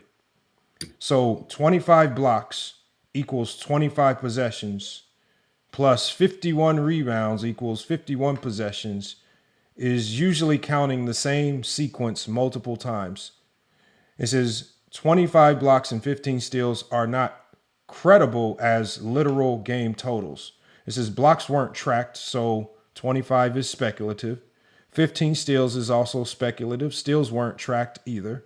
So he's building a precise sounding possession total off numbers that aren't official, can't be verified, and are prone to exaggeration. You cannot use hypothetical max stats as a backbone of GOAT proof. Rebounds are not created possessions. They are won opportunities. Even if Russell had 51 rebounds, many are defensive rebounds that in opponent's possession. That's real value. Some are team rebounds by scheme era. More missed shots in that era equal more rebounding opportunities. Some are rebounds where the opponent already took a bad shot because of team defense, not necessarily because of Russell alone. A rebound doesn't automatically equal Russell created a new possession. It means the possession ended with Boston controlling the ball. And then now it talks about blocks. It says blocks don't equal a guaranteed possession, as I mentioned to you before. It says a block can go out of bounds. A block can be recovered by the offense. A block can function like a forced missed shot. But the possession isn't won unless you secure the basketball. It says the era itself inflates raw possession event totals. Russell played in a high-pace era with more possessions per game, more missed shots, more rebounding chances. So huge rebounding numbers are partly opportunity, pace, shot profile. That doesn't discredit Russell, It just means you can't compare raw possession events to modern impact without adjusting them. And it says why this doesn't knock LeBron out of the GOAT spot for Tony. It says, even if we grant Russell as the most dominant defensive possession player ever, GOAT isn't just who can pile up the most defensive events. LeBron's possession value is two-sided and self-created. LeBron creates possessions and points in ways Russell didn't have to. On offense, as we all know, and it says on defense, as a help defender, rim protection, switchability across positions, transition defense, playoff defense that scales up. So the possession conversation doesn't end at rebounds and blocks. LeBron is influencing who gets good shots almost every trip on both ends, while also being the primary offensive engine. And let me go to the summary. It says, why LeBron is still number one. Russell had the greatest defensive championship argument ever. LeBron has the greatest total responsibility argument ever. Primary scorer plus primary passer plus primary creator plus elite defensive peak plus longevity of title level impact. Russell anchored the best defensive team. LeBron anchored the entire game. That's why you can respect Russell's title dominance, but I still have to land at LeBron James as the GOAT. Got you. Well, I'm just gonna say, like, I'll have to show you, but like my chat GPTs do that, and it's gonna take a long time, but I can walk it down where it agrees with me. It's Russell. So, but that's what I'm saying. Like, I'm not gonna do it on this because it'll take a while. But like, we'll have to go back and forth for a while. But I gotta walk it down. I'll send you some messages. I got chat. I was gonna say, GPT says Russell's the GOAT. Yeah, no. Lamar's chat GPT is different than everybody else's. I was gonna say, I was just joking with you when I said LeBron was gonna end up being your GOAT because at first you was going right with making Bill Russell your GOAT, but I think also what you should have did, which is what Plato did, which I find is so odd that all you dudes on TikTok all have the same criteria. The best player on the most championships is You what have to take that out. Yeah, you can take it out. That wording, right? Yeah, if you say the best player on the most championships, it would have gave you Bill Russell. But you didn't say that. You just said the best player on winning championships. And then when I heard you. No, he said more. That was my criteria, though. Right? That's why. No, he didn't say most. He didn't say the most. You have to make it value. You have to make it value the volume of championships that Bill Russell has. Exactly. So you have to make it respect that 11 and everything that he did with that 11 over everybody else. Yeah. You have to make it respect. Well, that's why I say if you'd have added numbers, Tony, it would have been better. If you had added numbers, between me and Plato and a lot of these cats on TikTok, this is the difference between me and them. They want to be the best player in the world. They'd rather not win titles if they're not the best player in the world. I don't give a shit about that. I just want to be the best player on the team. I'd rather you be the best player in the world and you can't beat me. But you know, so funny. The only reason they came up with that criteria was because of me, because I debated them about Bill Russell. Because at first it was just being the best player on the team, and they didn't think Bill Russell was the best player on the team for the most championships. And then they changed it to being the best player in the world because they couldn't argue against Bill Russell being the best player on the team with the most championships. Well, I've been going through this for months. Bill Russell, I'm up to the 66 season. He said months. He said months. He said months. Oh, no. I've been going through this. I've been going through every Bill Russell game when they win titles, and I'm up to the 66 season. So for the first 8 titles alone, he's the best player every season on the team. No, we know that. Nobody's taking that away from Bill Russell. But again, that was different. But I want to hear Michael. Michael's been very patient, driving people crazy with his weird looks in his camera. All right. Shout out to you, Mike. And he don't care too. He know you doing it too. Shout out to you, bro. Keep doing your thing, bro. Keep doing your thing. All right. Listen. All right. So again, you heard how we did it with Tony. You just give us your criteria, your top 10, and then we'll see what ChatGPT say. Let's see. Lamar's ChatGPT out as ghetto as ever though. It's from Gary, Indiana. All right, bet. My criteria is MVPs. Okay.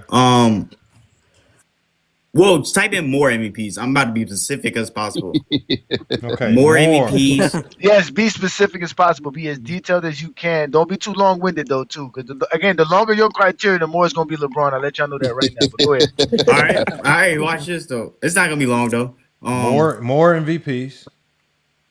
More Finals MVPs, unless it didn't count when you played. More Finals MVPs. Yeah, I'm not gonna hold it against them if it didn't count for them. It did not exist when you played. Okay. Now, Now, how do you value it if it didn't exist? I value it for players that's active, and if it's not existing when the other person played, I don't count it at all for both players when I'm arguing them against each other. I use other stuff in my criteria. Okay. Okay. Solid. Okay. Well, hold on. So yeah, if it's two players, yeah, you got that right. Yeah. All right. Yeah, that's similar to the GOAT James Kingdom formula, but yeah, that's good. Yeah. And next, more championships. More titles.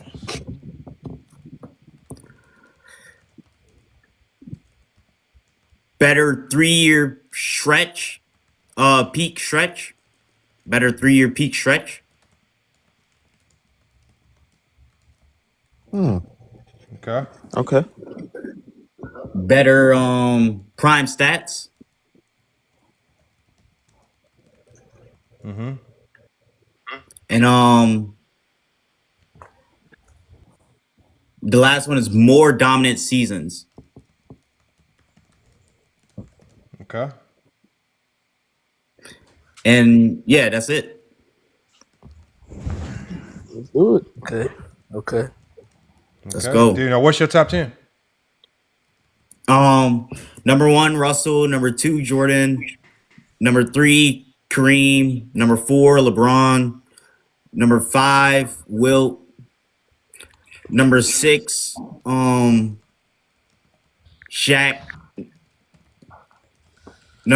Wait, I didn't hear number 6. Shaq. Yeah. I think it was Magic and Bird. Oh, That's Shaq. 7 and 8, my friend. That's what he said. Yeah, 7 is Magic, 8 Bird, 9 Duncan, 10 is Kobe. Okay. So hold on, let's break your criteria down. So it says right here. Somebody's out here for you? No, it doesn't work. Oh yeah, and add we only have two each house keys. category We is don't have valued the same. Hold Wait, on, nah, because just no, already don't did put it. that. Already did it. Already did it. All right, bet. Yeah, it's All not right, a so- house. It's not. It don't work here though. Hold on. We got to mute Johnny. He's talking to his people. All right. It says okay, it says it's gonna break your criteria down in 3 parts because it's so it says we gotta clarify the criteria. So it says Michael's criteria. It says A, MVPs, primary accolade, MVPs matter most.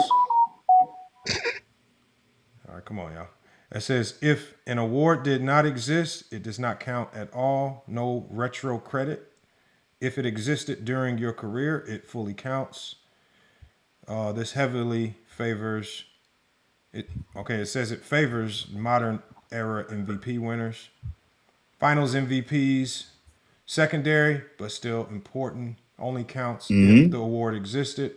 If it didn't exist during your career, it's excluded entirely. It says titles. More titles equal better. It says best 3-year peak stretch. Prime stats, overall production during prime year, scoring, efficiency, creation, and impact. Dominant seasons. How many seasons were you clearly one of the best players in the league? Yep. And so here's your criteria.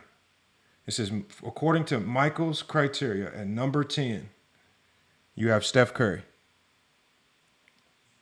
I have him 14. Okay.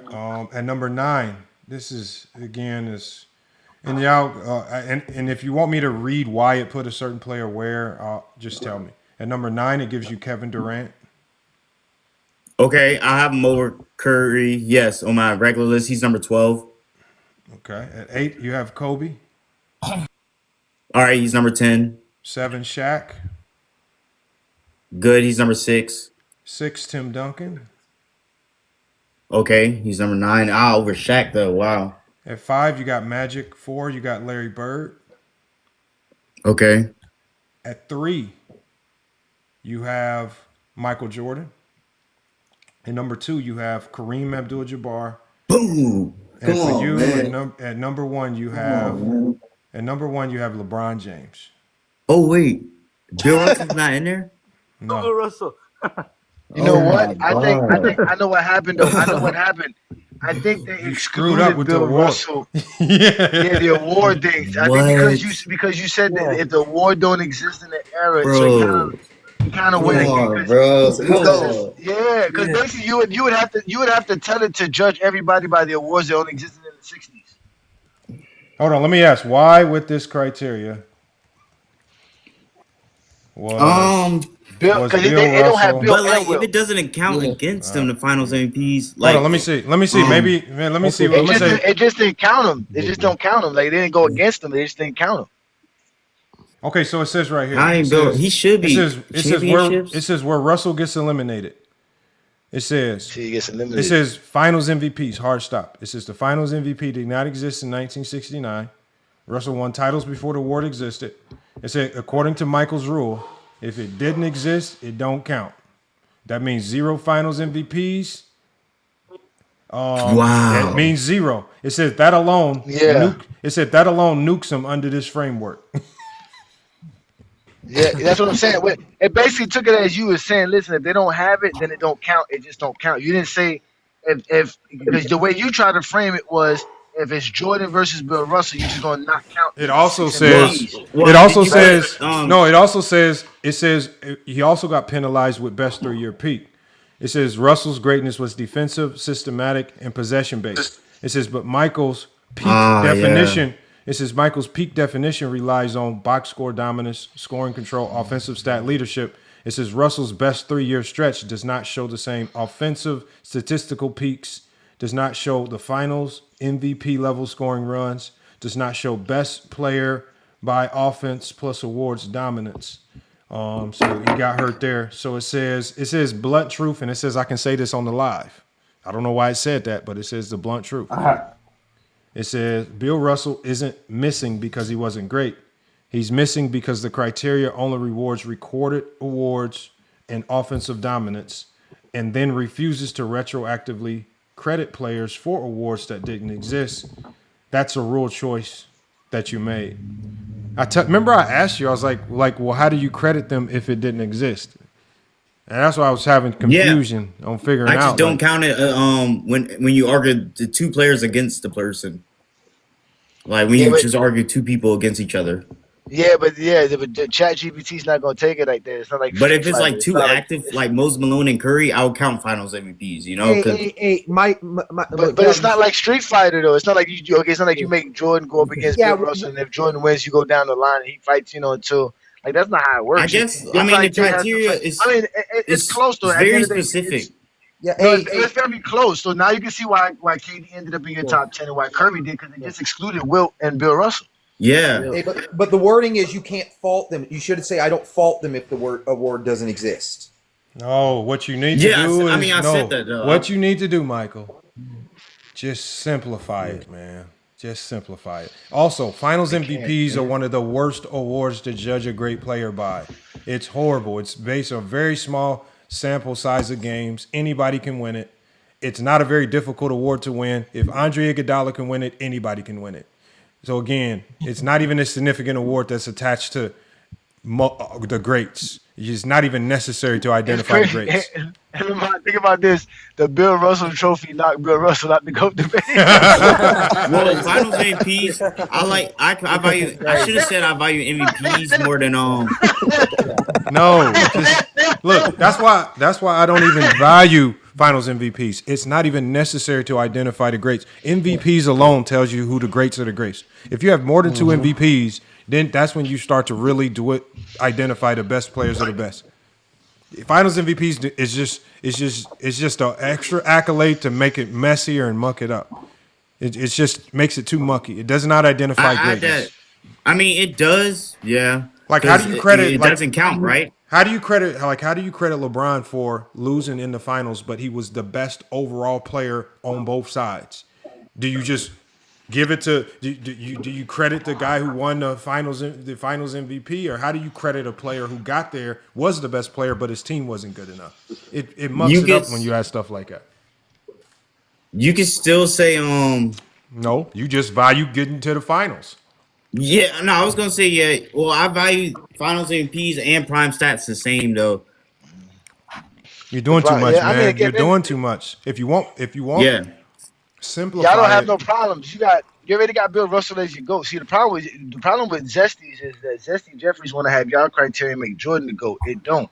Your criteria should make Bill Russell the GOAT, the best player on the most championships. You just start there off the top. You don't need no final MVPs, no conversations, no nothing. And guess what? Since y'all want to put Jordan ahead of LeBron, that also puts Jordan ahead of LeBron. So it would fall. But the problem y'all have now is Wilt Chamberlain. Y'all want to put Wilt Chamberlain in your top 5. He only got 2 championships, and some people wouldn't even tell the 2 of them he's the best. But he has 4 MVPs. But now when you start valuing MVPs, now you start changing the factors. I value MVPs. That's what I'm saying. When you start doing that, then guys like Jordan and Bill Russell kind of sway a little bit. Kareem gets puts up the head now. You put Kareem in. Johnny, you know what's crazy though about Wilt though? Like, Kareem's top 3, by the way. Because that's why I said if you're the objective GOAT, like he's the GOAT of stats, and that's an objective measure. So like if people say he's the GOAT because of the statistical dominance, I understand the argument. But when you think about, even though his 2 titles, when he wins, he really wins. He sets the record for most. Yeah, he sets the record for most amount of wins. What do you mean when he wins? What do you mean by when you say he wins, he really wins? What does that mean? This is what I mean. So he sets the record for most amount of wins each time he wins a championship. He sets the record for most amount of wins in a season. He still holds the record for most consecutive wins in a season. He ends in 8-peat when he wins. Like when he wins, like he really wins. Like he sets multiple records when he wins. No, that's a good point Tony's making though. Yeah. Like he sets multiple records in winning categories, in winning games when he wins. I just don't say it like that. That's some mini Glock would say in that way. I would just say, listen, man, that man retired. He was a part of the 2 most. Hey, be the leader of all leaders, and he'll say something like that. The leader of all leaders. Yeah, some leader of all. It's simple as he said. He definitely when he won a championship in '67, that was the best. When you take a step back, Jordan was the best leader of all the best leaders of all the best leaders of all time. No, remember, Lamar, the highest highs and the highest lows. Jordan could have been, yes, if you want to go numbers wise. Yeah, yes. but once again, the most great moments with the least failures. Yeah, but here's the thing. Like I don't have like an attachment. I'm just looking to get the most objective player. So when I say it, I back it up with a bunch of facts, objective facts that prove it. You end the streak of winning championships that nobody could do. They won 8 straight. You ended that shit. You know what I mean? And nobody ever kicked the shit out of Russell's team other than Tony. Will. I mean, he beat the shit out of him. You know what a lot of y'all criteria shows me? What's that? Is that a lot of you guys have really, really underappreciated the career of LeBron James. Because all the criteria that y'all say, we have forgotten how he also measures up to the same criteria, even to a higher standard than the guys that we might like. We just forgot. Like, so when we say this criteria, press your mute button. We just forget. We forget that, damn.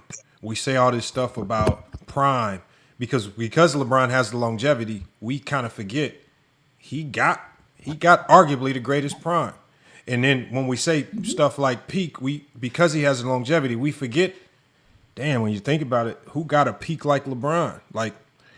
And it's just like we be forgetting that. We be trying to add all these terms in that we think makes our favorite player at the top. But because we done forgot what LeBron did over this 20-plus year career. And that's the biggest problem that a lot of people run into with LeBron James. We've forgotten so much of what he's done. And then when we get reminded of it, now we get baffled. Like, damn, LeBron also got this too? That's the problem, man. We gotta lock in. That's why Isaiah Thomas said, bro, y'all looking at arguably the greatest player of all time right now, and you want everybody to look back into the past, and you got Tony doing recaps of 66 games and old finals and stuff, man. Maybe you need to recap some of LeBron James games. Well, actually, Lamont, to be honest with you, so like I said, the top 5, I have no problem if anybody wants to say LeBron's the GOAT. I understand his GOAT argument. I know. But also too, on top of it, like if we're talking about that, I argue 2015 LeBron's the best LeBron I ever saw. I watched that guy manipulate games, even though he didn't shoot well, into winning. I watched his two best players go down. He beat a 60-win Hawks team. What do you mean by he didn't shoot well into winning? What does that mean? No, I said he manipulated a game. Like he could go 38%, but be better on the court. Even the numbers didn't reflect it in terms of winning. You know what I mean? Because he kept coming. Like he just kept, like you could not stop him. When there was in like 2015, right, against the Hawks, they had 4 All-Stars. They were a 60-win team. I don't give a fuck if you want to say they're the worst 60-win team of all time. They're a 60-win team. And he swept them motherfuckers without their 2 best players. Dude, he's got the fucking G League in the finals. He's up on Curry 2-1. They talk about that shit with Kobe in 09. Well, he beats the team LeBron's beat. Fucking LeBron is 38 a game. He's 10 points a game in the fourth quarter. Fucking Kobe's 4 points a game in the fourth quarter in 09. LeBron shooting 44% in the fourth quarter. Kobe shooting 29% in the fourth quarter. The biggest fucking change is Dwight Howard averaging 26 a game against the Cavs, and he goes down to 15 against the fucking Lakers. That ain't got shit to do with Kobe or LeBron. It's got to do with having the best front line in the fucking league. That's why he fucking won, because every time Kobe wins, he needs the best front line in the league to fucking win. That's a fact. He can't win without home court advantage after Shaq leaves. That's a fact. LeBron won 12 fucking series without home court advantage. You know what I mean? Generally speaking, the teams that win the game 1, they win like 75% of the time. Bro, John, what you watching? 12 after he loses game 1. So I stick up for, check out, as someone that has Jordan over LeBron, you have no idea how much I defend LeBron to these fucking Jordan fans all the fucking time. Because once again, I don't have an agenda. Check this out. I'm arguing other men's legacy. Why the fuck would I have a vested interest in it? I have a vested interest in the truth. That's all We're not saying you have a. Nobody said you have. No. But no. I'm just venting to you. This is how I feel. You know what I mean? No, I'm like just saying. You tell us how you feel. You tell us how you feel. We really don't care how you feel. Yeah, we don't care about feelings. The fact that Michael what you was cooking though? That top 5. As long as you got those guys in the top 5, obviously you guys have some sense of understanding greatness of a player.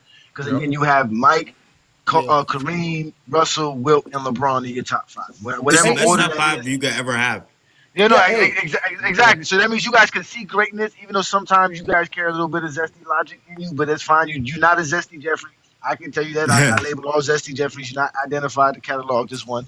But we know what y'all got to go through because the zesties are out there, especially on TikTok. So we appreciate y'all giving us your criteria and playing the game. Can I say one more thing about our criteria, Goat? The thing is, me and Tony, we value statistical titles. I should have added that in there. We value statistical titles. You said that. You put it in there. You said all statistical titles, and even Tony. No, Tony I said prime stats, so I didn't be specific with it. I didn't say statistical titles. Could have added that, but Tony did say the more stuff you add, the more stuff you keep. The more it's gonna be LeBron. It's gonna be LeBron. Because look, no. You know what's funny though? Two statistical titles. Mikhail, I'm looking at it right here. It says this is what it says right here. It says according to your criteria, Mikhail, it has check marks. It says MVPs. LeBron gets a check mark. Finals MVPs, check mark. Titles, check mark. It says best 3-year peak. It said he got the check mark over everybody else because he has multiple 3-year peaks. Prime stats gave him a check there. Longest stretch of dominance, check there. It says Russell fails not because he wasn't dominant. It says but because this framework cannot measure the way he was dominant. So it's punishing you in your criteria because it says your criteria doesn't properly help identify Bill Russell's greatness and then measure it. Also. Or basically don't acknowledge it because, like you said, most of the stuff is not recorded. It's kind of hard, man. It's kind of hard. But but Johnny, you know what's crazy? But you know what's crazy? And you ought to use this in your shit. LeBron James has answered the greatest what-if question we've ever had in sports. What if a player could be dominant for like 25 years? And he's answered that question. We've always wondered that fucking question. And LeBron's showing us nobody asked that question. Nobody thought playing 20 years, bro. I mean, listen, at the end of the day, we are lucky to see. We're fortunate to see, like Lamar said, we are fortunate that we are living in this time where he's gonna be the Babe Ruth of this century. When in 2180 and 2190, when people go to me, there's this guy named LeBron James. That's what the people are gonna be saying. This is what LeBron James is gonna be, bro. He's going to be the Babe Ruth of the 20 what they're gonna look up though? Who has the most titles? Who has the most MVPs? Russell has 5 MVPs, 11 titles, the most. They'll do that. They'll do that. Of course, they'll look at titles. Of course, again, if you value titles more than anything, obviously Bill Russell is the GOAT. That's just the facts. If you put titles over most everything, MVPs too.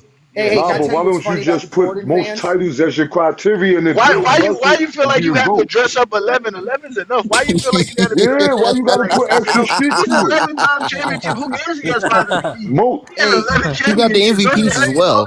Hey, Johnny, but you know what's funny? And like in my lives is the Jordan fans, all the points they used to get Jordan over LeBron, and then it changes when it goes to Russell having all those same points over Jordan. Oh yeah, I've heard you say that to them, and it's true.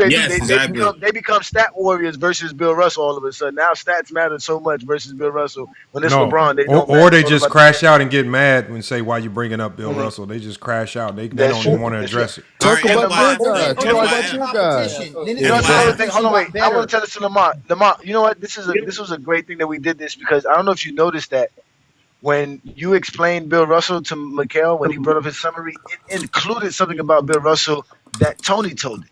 The possessions, how Bill Russell affects possessions.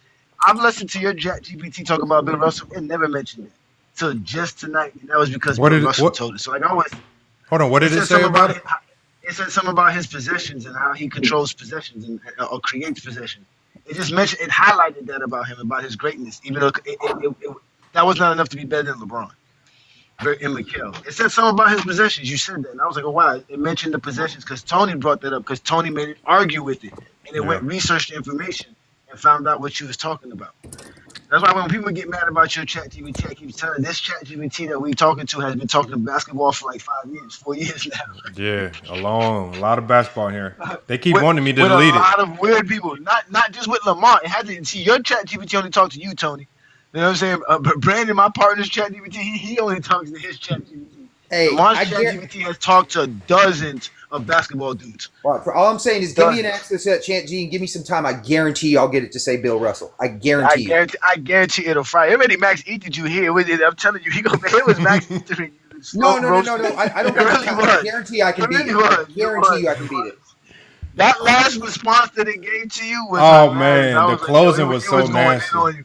Yeah, that closing was winning. But once again, it's saying incorrect shit. I know it's saying incorrect shit. I got you. That joke is wrong. Johnny, it took your chain, brother. Johnny, this is why I told him to share the screen. No, because Lamont's ChatGPT has plugins and extra. And I keep telling you, Lamont's ChatGPT has information. That's why it talks about LeBron the way it talks about LeBron, because it actually recognizes everything. Lamont's ChatGPT knows a lot. This is how it closed on Tony, y'all. We're gonna give him a refresh. This is exactly how it closed. It says this is why LeBron is still number one. It says Russell has the greatest defensive championship argument ever. LeBron has the greatest total responsibility argument ever. Primary scorer plus primary passer plus primary creator plus elite defensive peak plus longevity of title level impact. Russell anchored the best defense. LeBron anchored the entire game. Damn, and it says this is why you can respect. Does that change who has more MVPs? It says this is why you can still respect Russell's title dominance, irregardless. LeBron is still the GOAT under this criteria, man.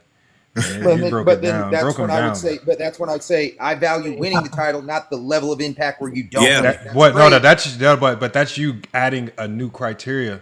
I'm sorry. What number is better? I always you can't beat ChatGPT by changing your criteria. It's only going to use exactly what you gave it against you. Once you change it's a different criteria. Right. So it'll tell you that too. Well, then it'll say that to you. It'll say, "Oh, now you want to change it." It'll say, "Oh, now you want to change your criteria." No. I would just ask it.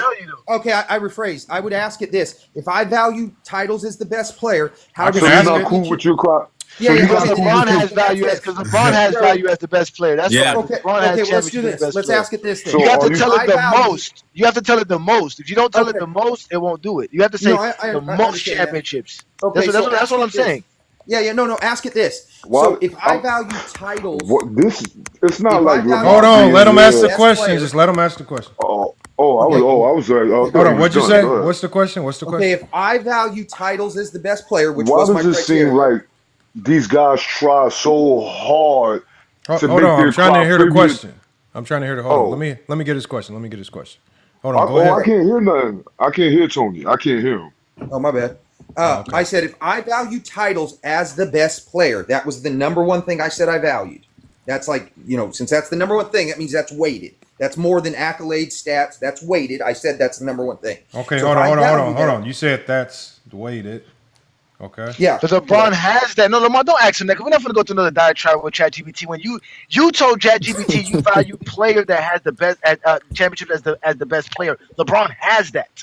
I agree. Tony adds statistical So that's titles what I'm saying. For you to be able to put Bill Russell over that, you have to tell it no, having the most championships as the best player. Because now when you add all that extra stuff, like you said, in the framework of being the best player, there's nothing Bill Russell has as being the best player on the championships that trumps LeBron, because LeBron just does more than Bill Russell. Yeah, I understand that, but hold on. I still want to see what it says. Hold on. You said okay. Go ahead. My bad. Hold on. What And I have number to get is about in the better, next though? 5 minutes, Lamar. What number is Okay. Yeah, better? we can start to shut it down too. Hold on. Okay, Yeah, so you go said ahead. he has, if you value titles as the best player, that's right. weighted, right? Titles, that's plural. Make sure it understands that. That's plural. That means Yes, I put titles. If he has if you value titles with an S. Okay, as the best player. Yeah. Right. And LeBron has more title level impact, but not more titles. Why would I value more title level impact? Hold on. If LeBron has more title level impact, right? With less titles. With less titles, okay. Yes. Why would I value that over the tangible titles, banners, and rings Bill Russell has at almost 3 times the rate? Okay, the rate. All right, let's see what it says. Oh man, you done made it flip the script on you now. Shit. Boom. Oh, I'd love to hear it. Let's hear it. Oh man. I told you it's gonna roast you for real. Now you finna get Max Ethan. I got you. It says Tony. It says now it's got jokes for you now. It says Tony is out here pacing the room like he basically said you out there pacing, stressing because you can't figure this out. It says Tony out here pacing the room like why you ain't valuing impact over rings. Rings is rings. Banners is banners. It says the man sound like a jewelry store manager, not a basketball analyst. He says welcome to Zales. It says welcome to Zales. How many championships you want today? 1, 2, 3. It says here's the problem, Tony. You say titles as the best player matter most, but then you turn around and say raw ring count matters more than how much the player actually did. It says that's like saying I don't care who drove the bus, who paid for the gas, who fixed the engine. As long as the bus got there, everybody's a legend. No, sir, Tony. It don't work like that. It says you talking about why would I have title level impact over tangible banners at almost 3 times the rate? And it says because banners don't tell you who built the house. It says the banner doesn't say who ran the offense. It doesn't say who guarded the best player, who created the shots, who carried bad rosters in the finals, who the defense was designed to stop. The banner is just sitting there, right? Somebody did something. Don't ask who. That's credit in losing, though. Hold on one second. Oh my gosh. Mikhail, please. It says because he doesn't win as much. Okay, Mikhail, please hold, man. Y'all, like I said, you're running interference you're trying to run interference like Mind of Meats. That's okay. Hold on. It says Tony's logic right now is if 12 dudes eat the pizza, everybody is all full at the same time. It says it don't work like that. It says one dude ordered the pizza, one dude paid for it, one dude drove to go get it, everybody else just showed up hungry. And it says, and here's the part that you keep dunking, Tony, and it has a little duck emoji. It says LeBron got less titles, but was responsible for more of each title. Russell got more titles, but didn't have to score the most, create the most, control the most, close every game, and drag bad teams to June. It says this is not disrespect, it's just clarity for Tony. It says you keep saying 3 times the rings. Yeah, but only one time the responsibility. You can't multiply rings and divide accountability and then act confused when somebody calls it out. And it says to close you out. Tony is mad, and it says it's talking to the chat right now. It's not even talking to you, Tony, no more. It says talking to the chat. It says Tony mad because I told him I'm not counting trophies like coupons. Right? Tony is treating them like they on sale, buy one, get two free. It says this is not Costco, Tony. This is basketball. This is the final line for Tony. It says the criteria you initially gave does not rank players by how many banners that were hung. It says it ranks them by how much of the banner they had to carry. It says, Tony, go ahead and just be mad. It says being mad is just confusion with confidence. That's all it is. That's too bad. That's too bad because I found two big flaws in what it said. Boom. Let's go. Can we hear it, please? No, man. Do you want to hear the two flaws? No. Well, all I know Come on, is this. Lamar. Come on, Lamar. Let's hear the two flaws at least. Let's hear the two flaws, right? It says banners don't state who did what, right? They just stand there, correct? So it doesn't say LeBron took the maximum amount of shit in his banner. So that's what it said, right? So so all I got to do then is look at the banners. 11 is more than 4. Yeah. 9 is more than 4. That's how many wrestles the best on. So for doing that, Yeah, but it's saying, right? but Tony, it's saying that your initial criteria did not reward just blanket banner count. Your initial criteria focused on what you did to help get that banner there, and the value of. So again, that's all I'm saying is you. The only way you can frame this to work now is if you have to change your initial criteria because it's going to keep reflecting. As I was reading it, it literally reflected back to your original criteria. No, it reflected back to your that's original what I'm saying. criteria. I want to stick on my original criteria. It says right here. It says at the beginning. It says you said titles as the best player, like Johnny said. You said titles as the best player matter most, and then it says, but then you turn around and said raw recount matters more than how much a player actually like. Because you're changing the criteria now. Oh, but no. Well, I'm saying titles is the best player, right? 1 title as the best player, 2 title as the best player, 3 titles is the best player. That's what it meant. That's what I meant by titles is the best player. I didn't mean like that's exactly what I meant. 4 titles is the best player. Why didn't you just say what that literally means what Johnny told you to say? Well, right, but that's the most. You have to say, you know what the problem I got you at the most. I got to say. Exactly. You know why you say Tony, we heard you. You want to argue with a robot. We don't want to watch you debate a robot. I know. Check us out. Now I'm starting to see something that's a problem for the Bill Russell guys, right? Zesty Feltons, man. That Jordan fans have this same problem. Okay, so check this out. For you guys to make Bill Russell the GOAT, you have to literally knock Wilt Chamberlain outside of your top 10, right? No, I don't. And yes, you do. Yes, you do. Because what ends up happening is that same thing that happens with Jordan fans.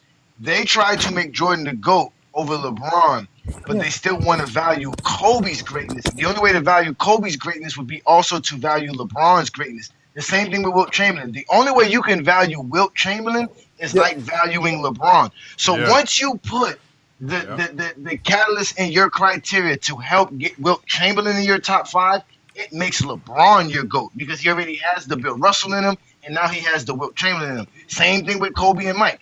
I mean, yeah, exactly. LeBron has the Kobe, he has the Mike. Because to put Kobe in your top 10, you have to use longevity greatness, which they like to use against LeBron for Jordan, but that's the only way to put Kobe in your top 5. But put Kobe second of all time. You got to talk about the longevity, the things that defensive Kobe did. teams, the accolades. Yep, you have to use exactly.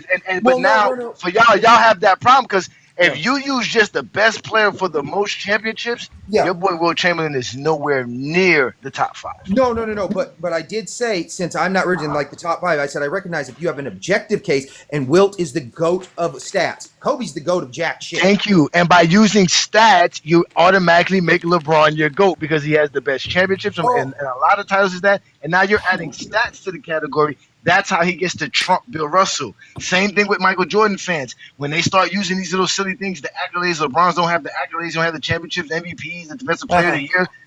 that makes him better than Jordan. But to make Kobe, because now how does Kobe get up there? Kobe don't have the MVPs. He don't have the Finals MVPs. Hey, I agree. He don't have that. Right? So now to do that with Kobe, you have to add the extra stuff that Kobe does have, which is Kobe's longevity and his dominance in that aspect, which also applies to LeBron.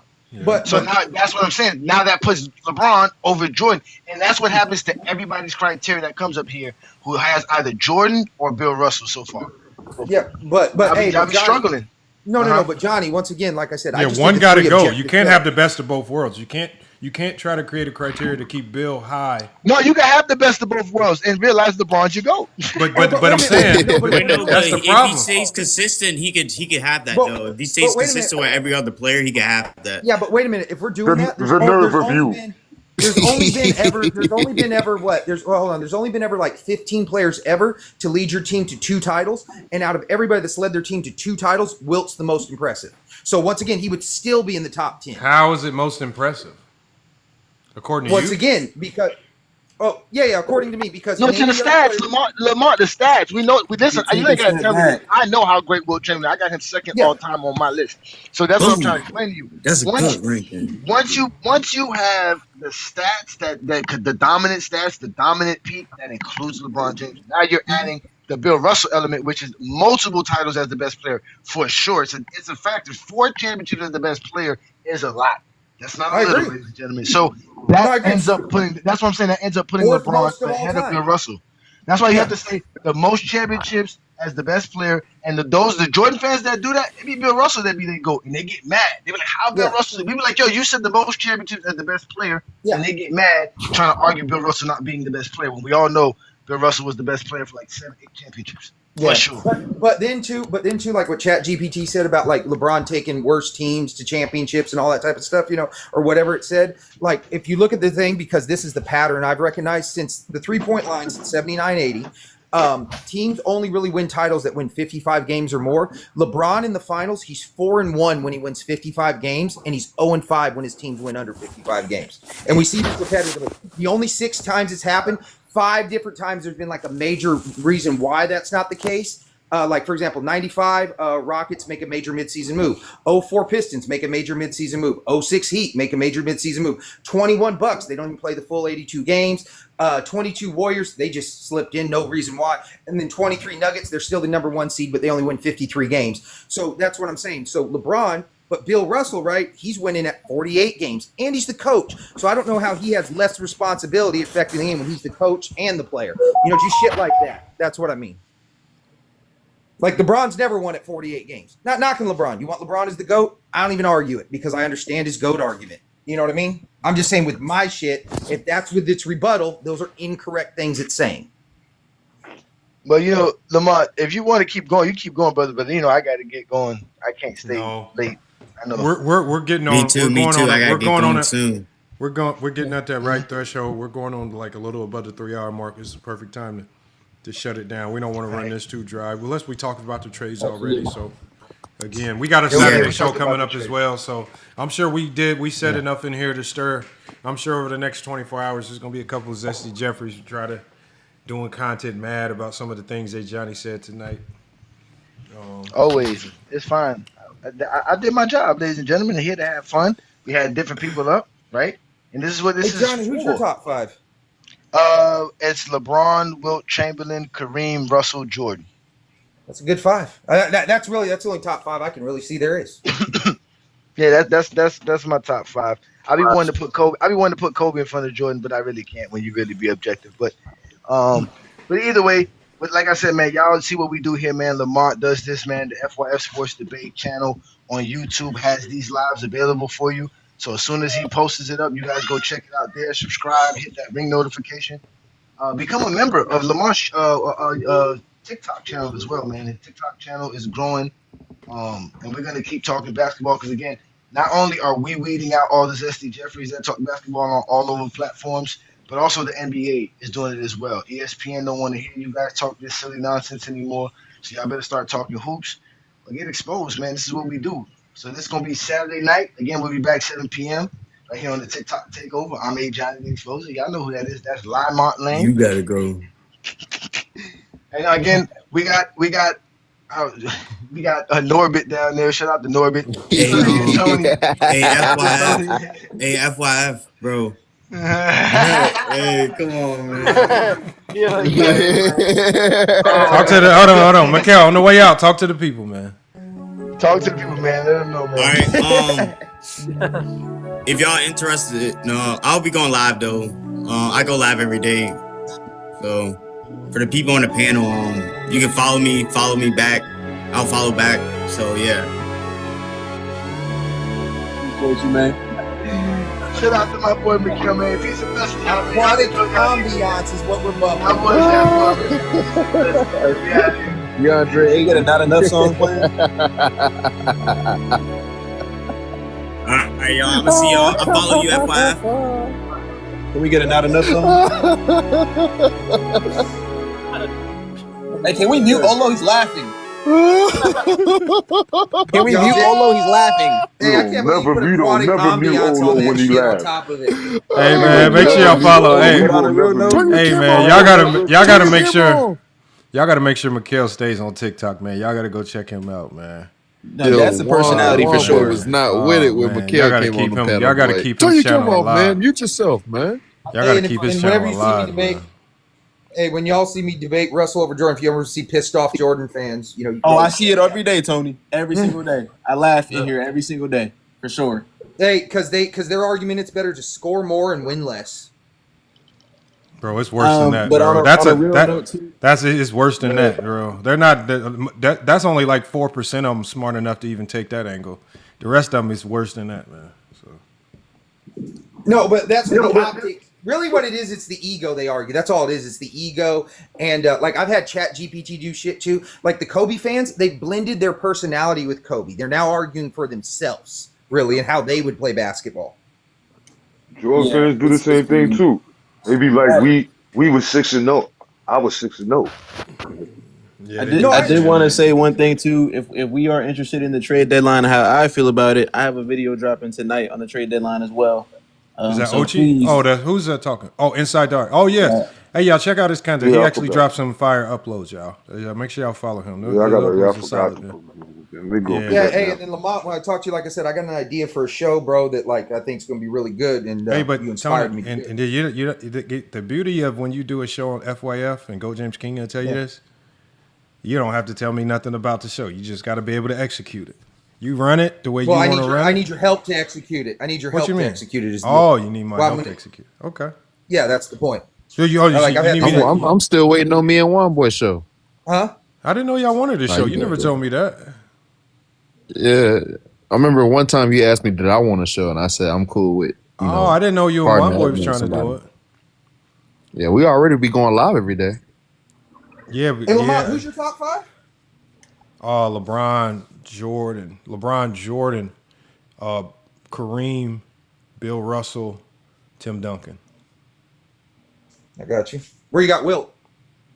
In the top 10. I can't remember where. He's in the top 10. And that was in order what you listed it as?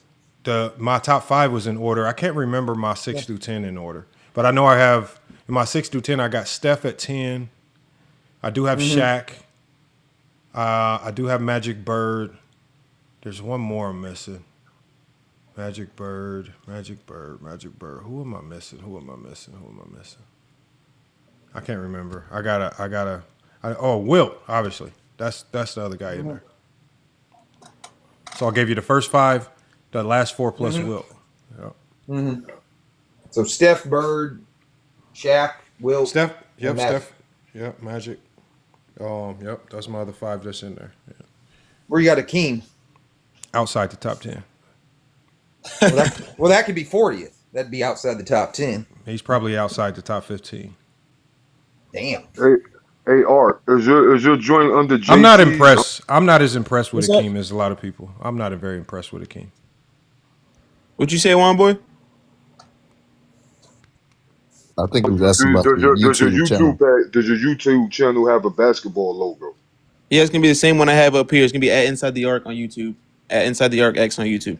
That's what y'all should do. Ola and One, but what y'all should do to make it easier for y'all to do a show on FYF Sports is to join forces with somebody that's already on YouTube, and then Got it. you can do the show through StreamYard.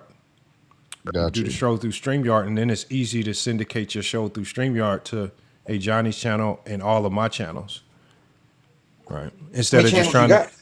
I think King Shaw already got a StreamYard. I got two on YouTube. I got one on Newsbreak. Obviously TikTok. What else I got? I ain't going to King Shot shit. FYF. I can do it inside the arc, because inside the arc, inside the you know, he'll have more of a mind. He'll have more control over the people on the channel. Yeah. I said, what's your other one other than FYF? It's FYF Sports and FYF Clips. Those are the two on YouTube. Oh, okay. FYF Clips. Yep. So those two. And then, you know, the main thing is just trying to keep, you know, even it just has to be like, I don't want people to feel pressured that they got to do a whole bunch of shows. So just one show a week is cool, because that can, you know, with somebody like Olo can clip that up and turn it into clips for an entire week. So yeah, it's like, because like, I mean, I want to do like little clips and stuff, like breakdowns. Like, you know, I try to explain to people, like, you know, there's a body advantage in the NBA. Like, if you look at like most of the greatest players, the deepest position by far is center. Then the next deepest position is small forward, who can be the size of centers, small centers, you know, but centers nonetheless, but still have a lot of skill and all that. Then the next deepest position is point guards. And those guys are, you know, the most skilled, generally speaking, because they have the smallest body. So they need to have more skill to make up the gap of having the lack of, you know, body advantage. Then the next gap is the power forwards, who aren't quite as big as center, but not quite as skilled as small forward. And then it's the two guards, who's not as skilled as them and small. And that's why that is the weakest position of all time. Shit like that, I want to do breakdowns, you know, or like how good your offense can be when you have a really good passing big that you can operate and run the offense out of the high post. You know, that's usually like, it just makes your offense so much smoother, but people don't really, you know, appreciate that. Like, So I do. So you're going to put Pau Gasol in there?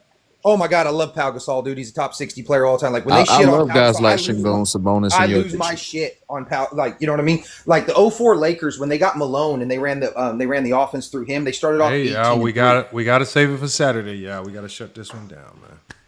But I appreciate everybody. No, because it's a good show today. I want to have a cutoff point, so at least it has a clean cutoff point for YouTube. But now Saturday's show is usually the live where we carry on for about over 5 hours. But we're gonna get this one shut down. Hey, Johnny got probably work in the morning. I know we got practice tomorrow and stuff. We got a lot of stuff going on. So the main thing is obviously we had the trade deadline passed. It was, you know, I wish I would have saw Ja Morant get traded. I don't like seeing him stuck in purgatory in Memphis. But again, just like with